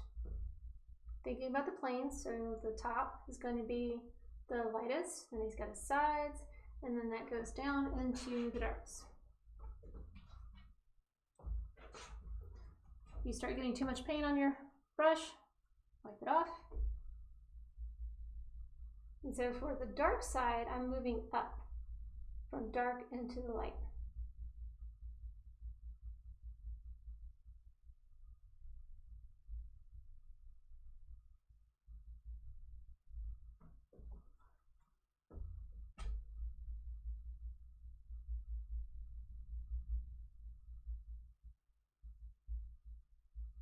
I get into the green, don't sweat it too much. It's just gonna make them look a little bit harmonious. And I'm gonna be careful around his face, because it's just smaller. All right, one sheep looking decent.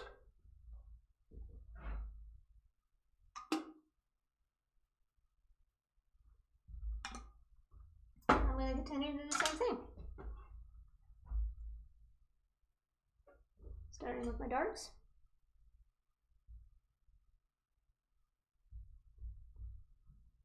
I'm still using that little bit of purple mixture that I have. And his rump goes over here.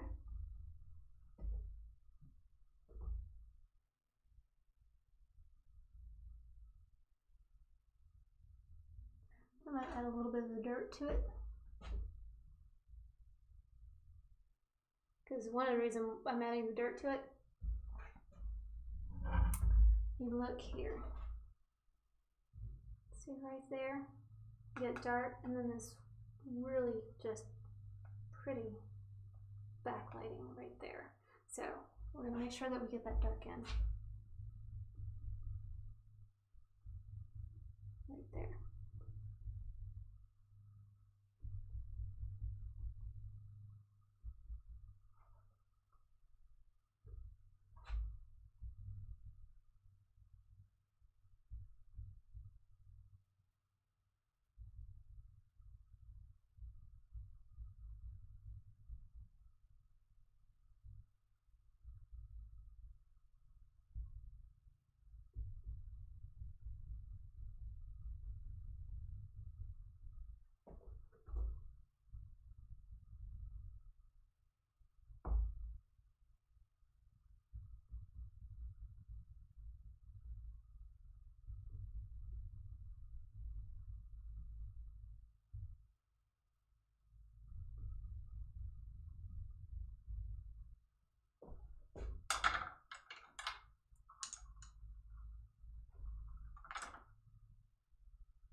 You're starting to look a little too much like a cow. Gotta correct the ears.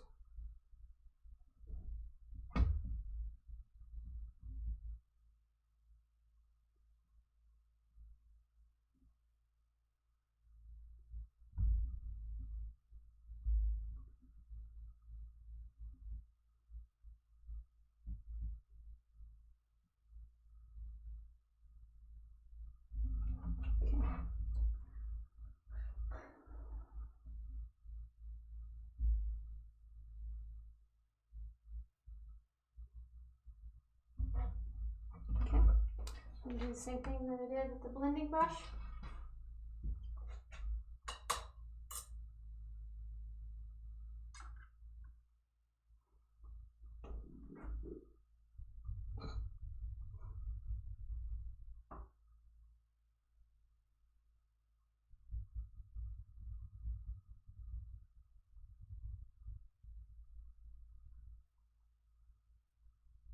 Begin moving some of that green up into the sheep.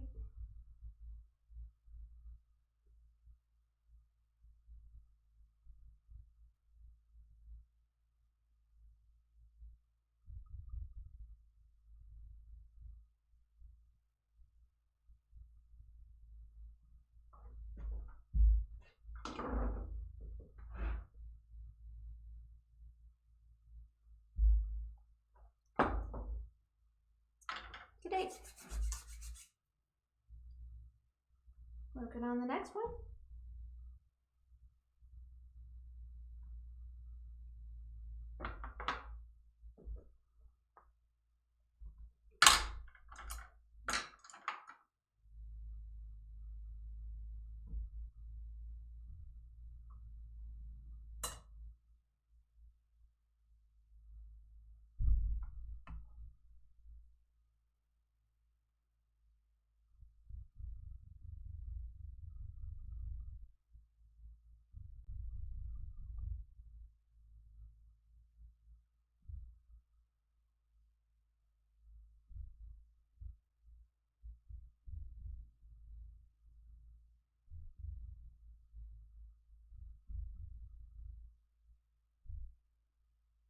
Grab a little bit of the mud color again.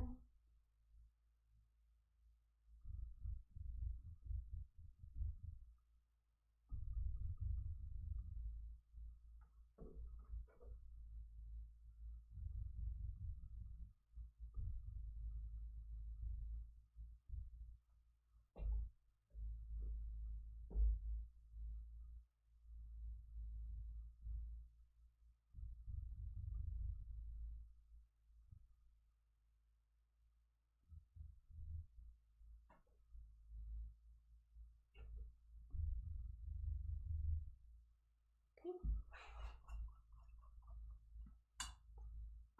Moving into my light bluish purple.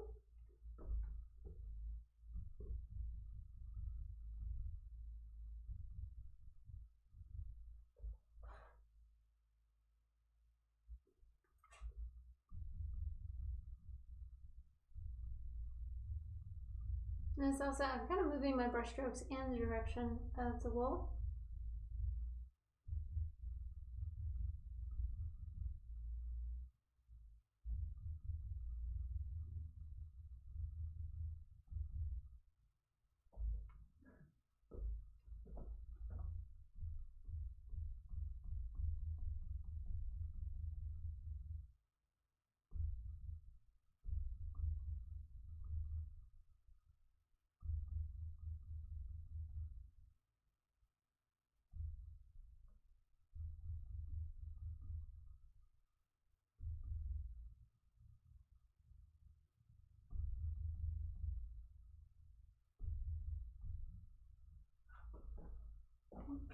I'm gonna go ahead and add a little bit of the white highlight around them, but again, I'm not focused directly on the highlight. I'm not going to put it on nice and thick. I'm just going to give an indication of where it is and then blend it in with a little bit with this blue. So it's going to create like the medium tone highlight. That's what it's basically doing.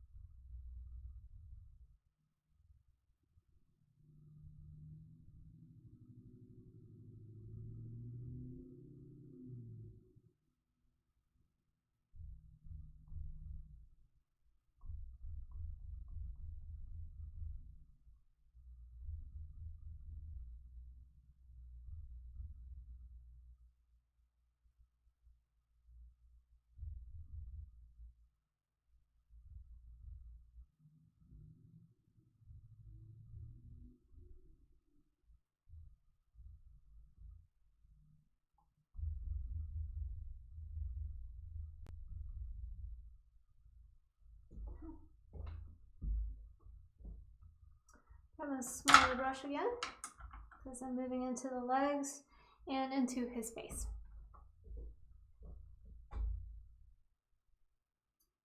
Move into the legs. I actually see some of this light brownish purple color. And this one I see a little bit of bluish.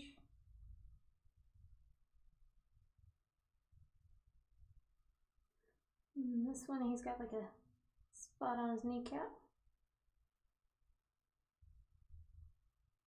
And on this one.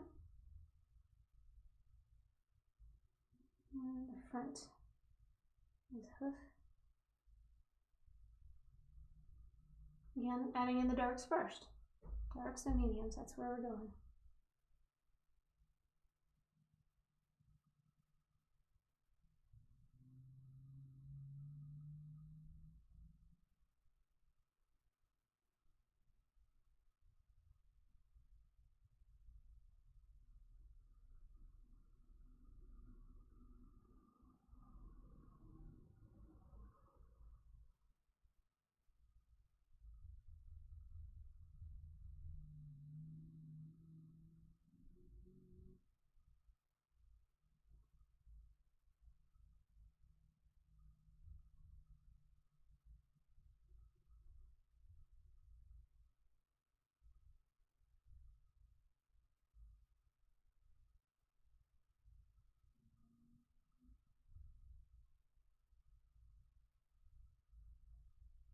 Oops, lost the dark.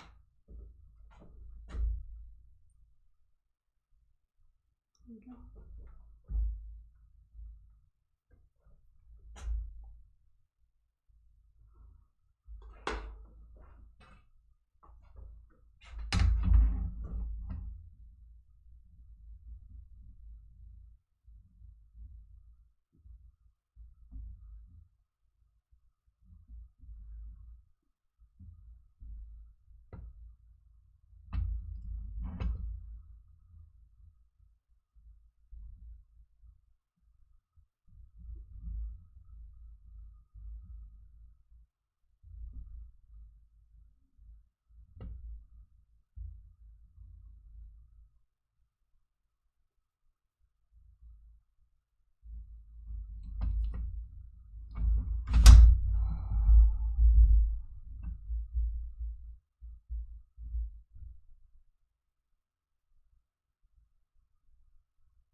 Her nose is almost like a V.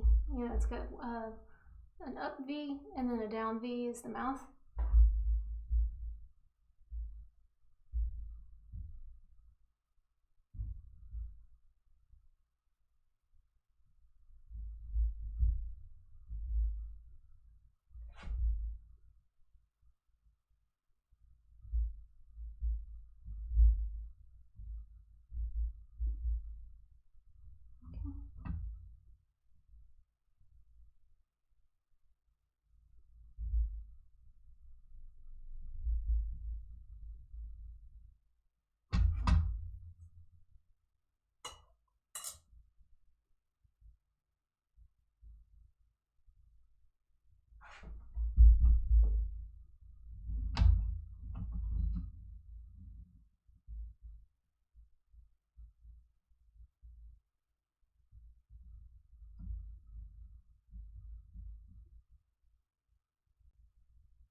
I went over his eye.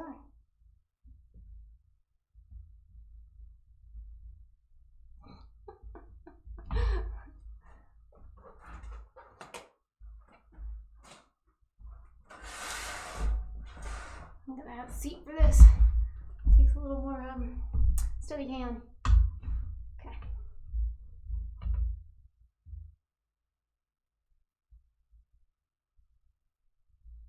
So I'm still just kind of blocking in the colors of, I want to get the structure of his face right. You know, it's kind of like important. So I'm going to take my time.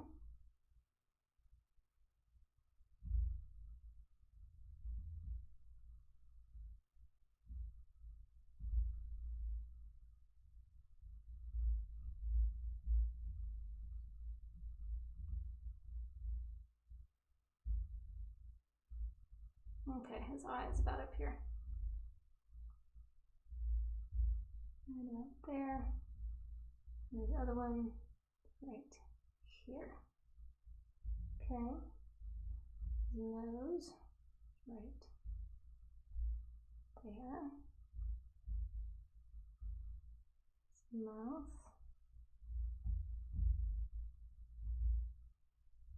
Okay. All right.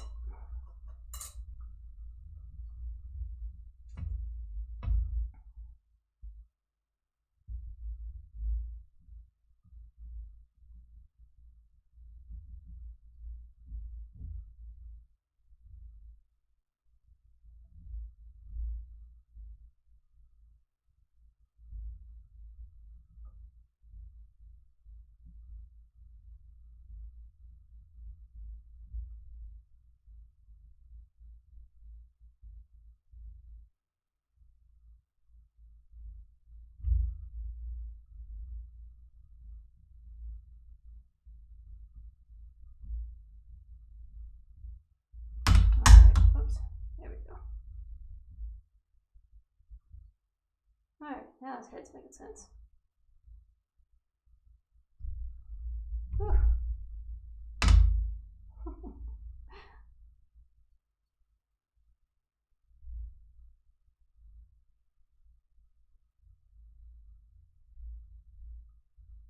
Yeah, he's a cutie. Okay.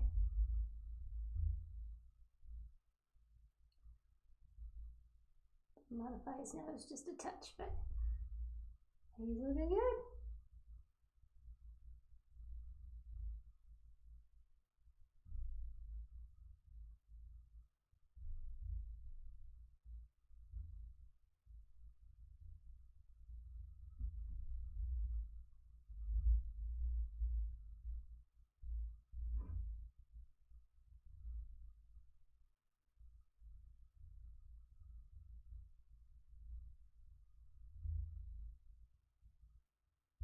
Okay. All right, again, doing the small mop brush. Oh, wait, forgot his feet.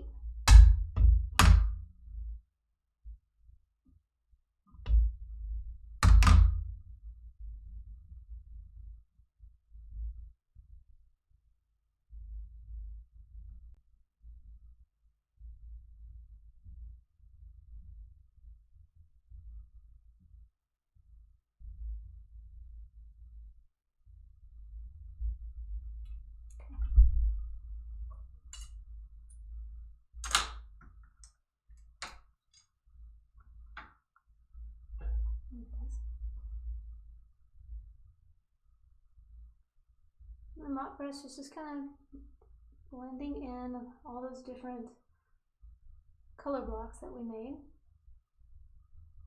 So it creates a nice smooth transition from one value to the next.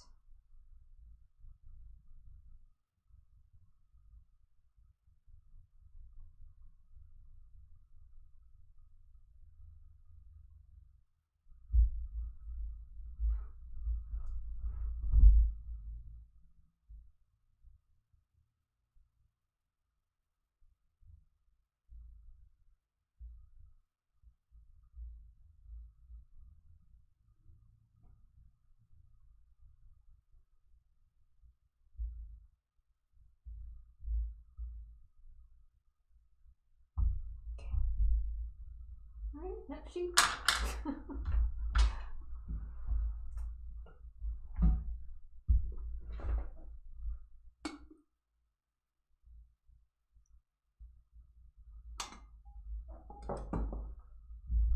All right, next sheet's got a lot of dark on them. You see all that right there? That's a whole lot of dark, but the great thing about that, see how much it brings out the light that's over here? So we're going dark there. That's awesome. The light in this reference photo is fantastic.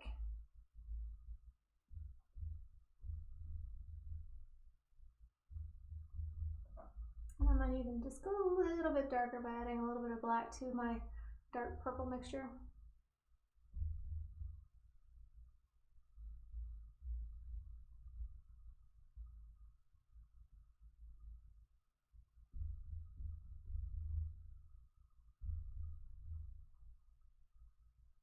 He's got a head right here, which is nice, and it's a little bit in shadow.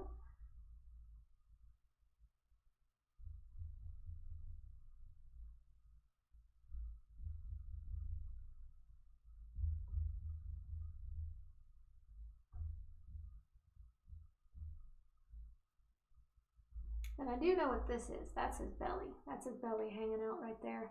So we're gonna add that.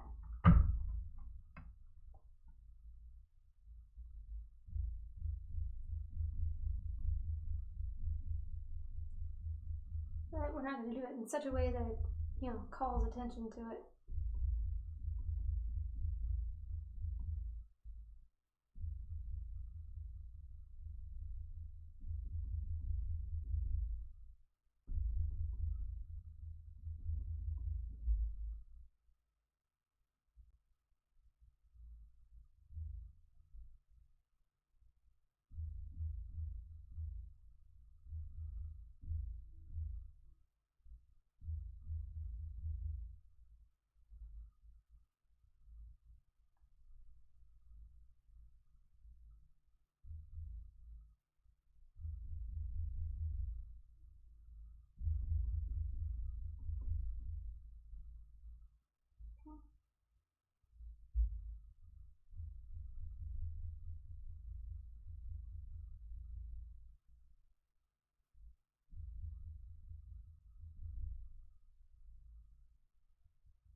Goes a lot faster when you don't have to do a face. Just need a bunch of sheep butts.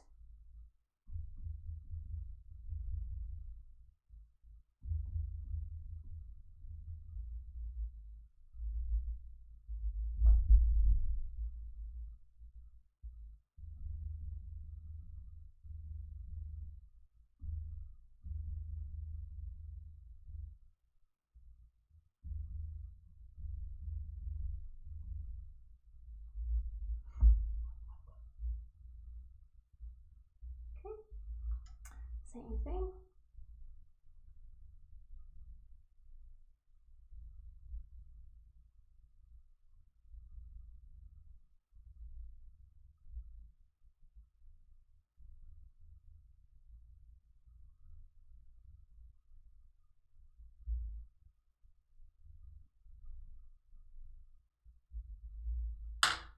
Okay, and my last sheep, same thing. Going with the darks first.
I just see this color over here, so now I'm adding it over here.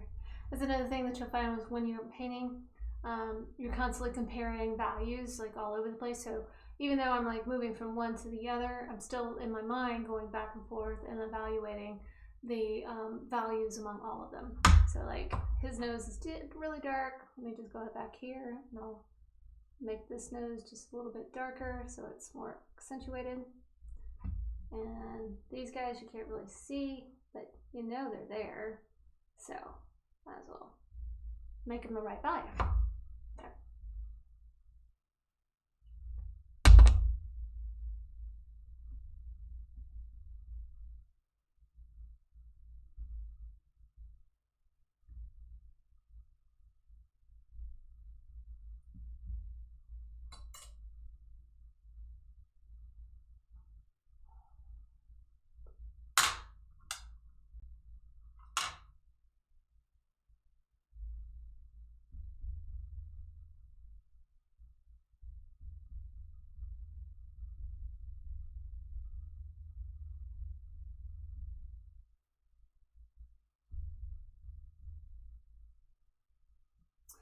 And this guy, I'm making a decision based on my reference photo because I removed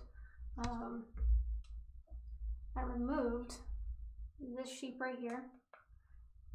Logic would tell me that, you know, he's got this shadow here, the highlights over here. If this one were not here, he would have the highlights there too. So I'm going to add in those highlights.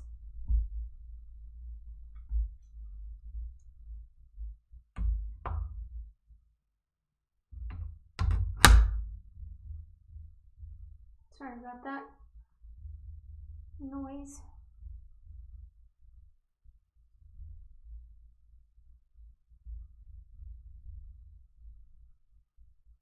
Okay, there's a little foot.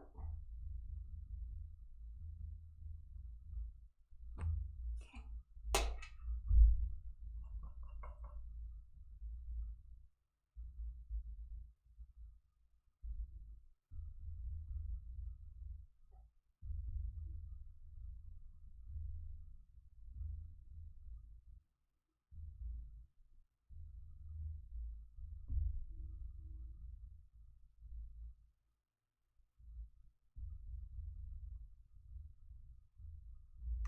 Again, not going for full-on highlights. All I'm doing is probably the mid-tone highlight. Okay, onto the face. Oops. All right, got a small little brush.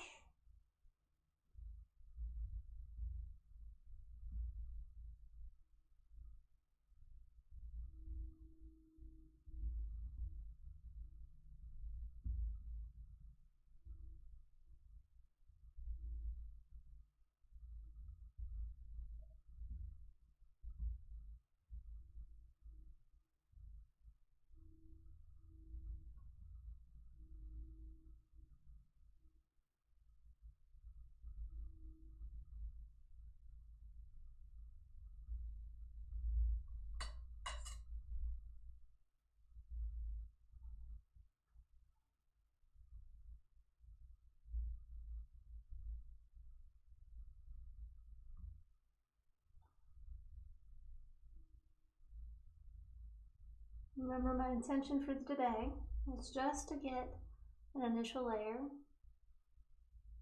and the midtones and the darks.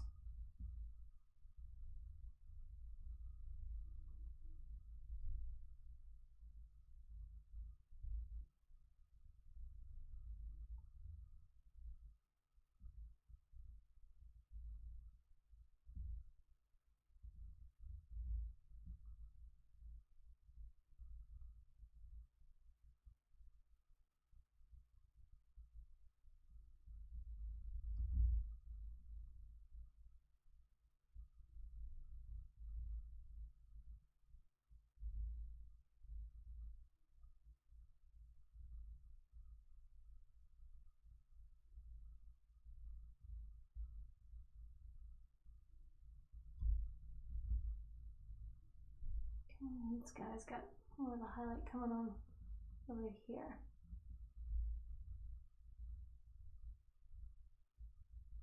There we go.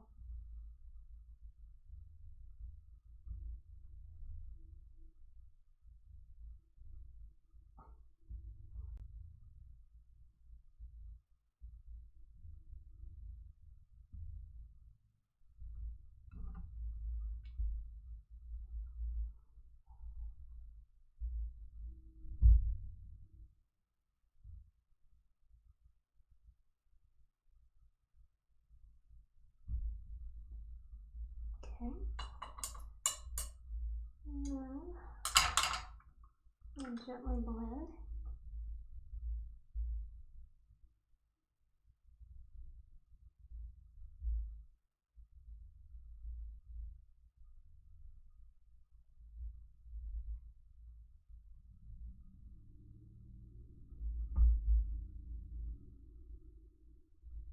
And I'm going to add a little bit of light right here to separate the sheep.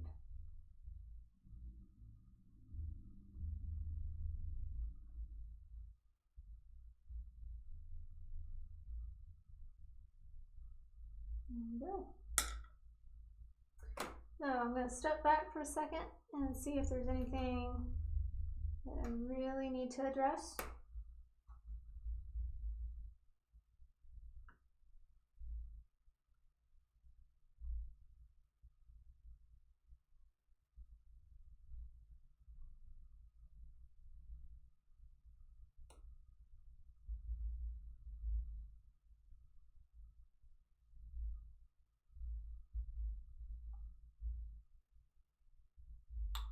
And I'm going to add just a little bit of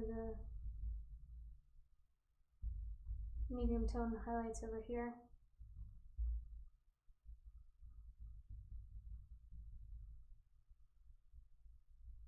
So this head makes a little bit more sense.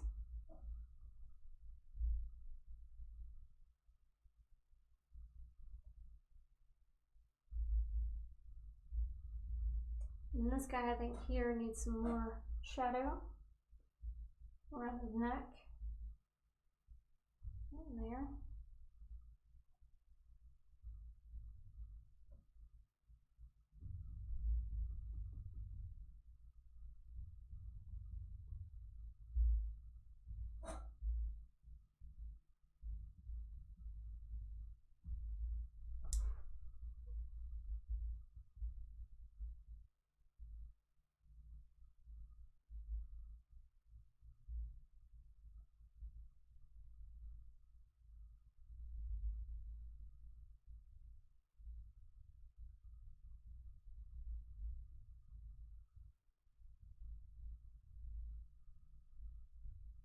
I'm just kind of softening. If I see any edges that I've created in color transition, I'm getting rid of those edges in the color transition. So for example, here, I've got a color transition from the green into like the white. I'm going to tone that down a little bit, soften it by bringing in some of the green on top. Doing the same down here.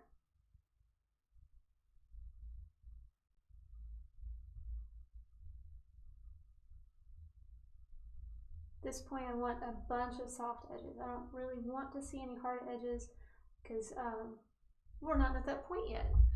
Hard edges help direct your eye. At this point, everything is very soft.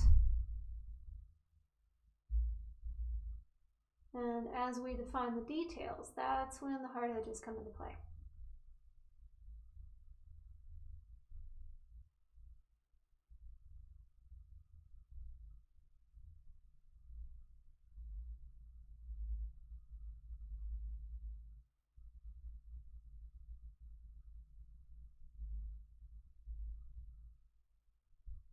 A lot of this is already looking pretty dry, so that's nice.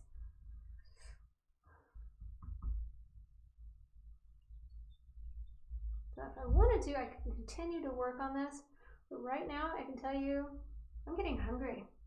So I am achieved what I wanted to achieve today. I got my initial layer on.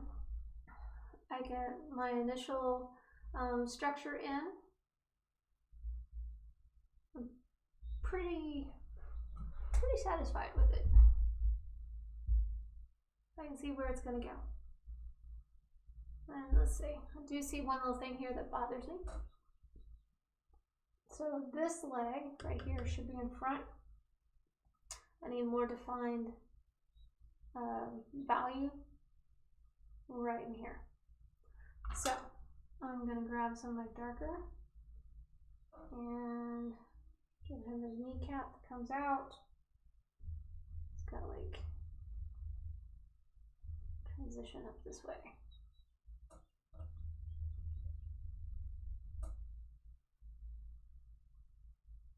And he's also got better contrast happening around here than what I accounted for.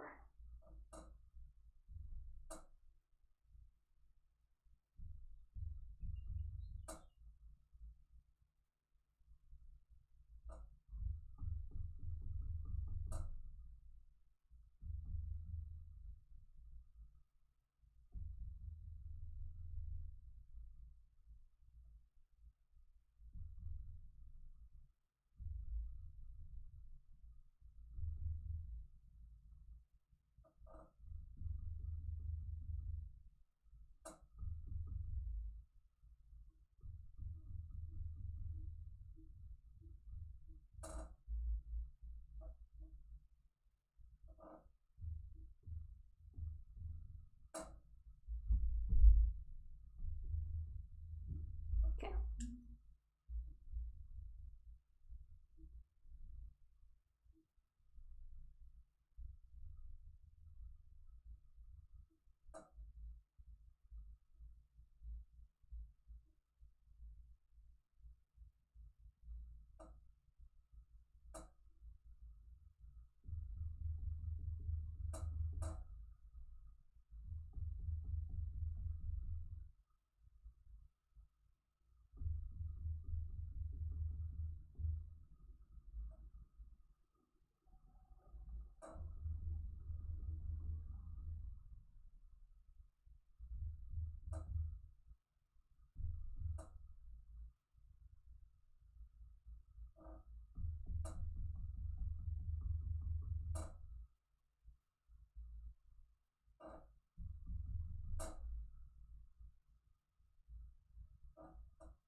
Okay.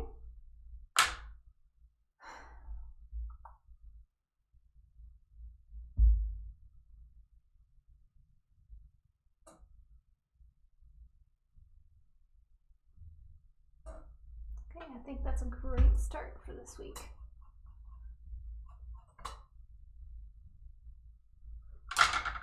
Okay, so I hope you got a lot out of this. This is our first week on this sheep painting, and next week what we'll do is we'll continue to build on this layer, and we'll start from the background again and move forward. We're going to add some more trees into the background, some more complexity into the background, so it looks more realistic, but still out of focus. We're going to keep our mind on that method. Out of focus, but more detailed. I know it's funny, right? So, but we're going to work on that and then move forward again and into our sheep. Next week, we'll be moving a little bit more into the medium to light tones. We're still not working on the highlights. and we're going to do a dance back and forth really between the medium light tones and the dark tones, because where there's light there is dark, and that's what makes the light so bright. So I hope you enjoyed today, and remember, if you like this, subscribe and like this video, share it with your friends. I also want to see pictures of what you've been doing, so go to my Facebook page. That's Stephanie Weaver Artist Facebook, and you can post some pictures. I'd love to see what you've done. If you have any questions, I'd love to know those too. So that's facebook.com/Stephanie Weaver Artist. So until next time, I hope you stay safe, happy, and healthy, and happy painting, guys.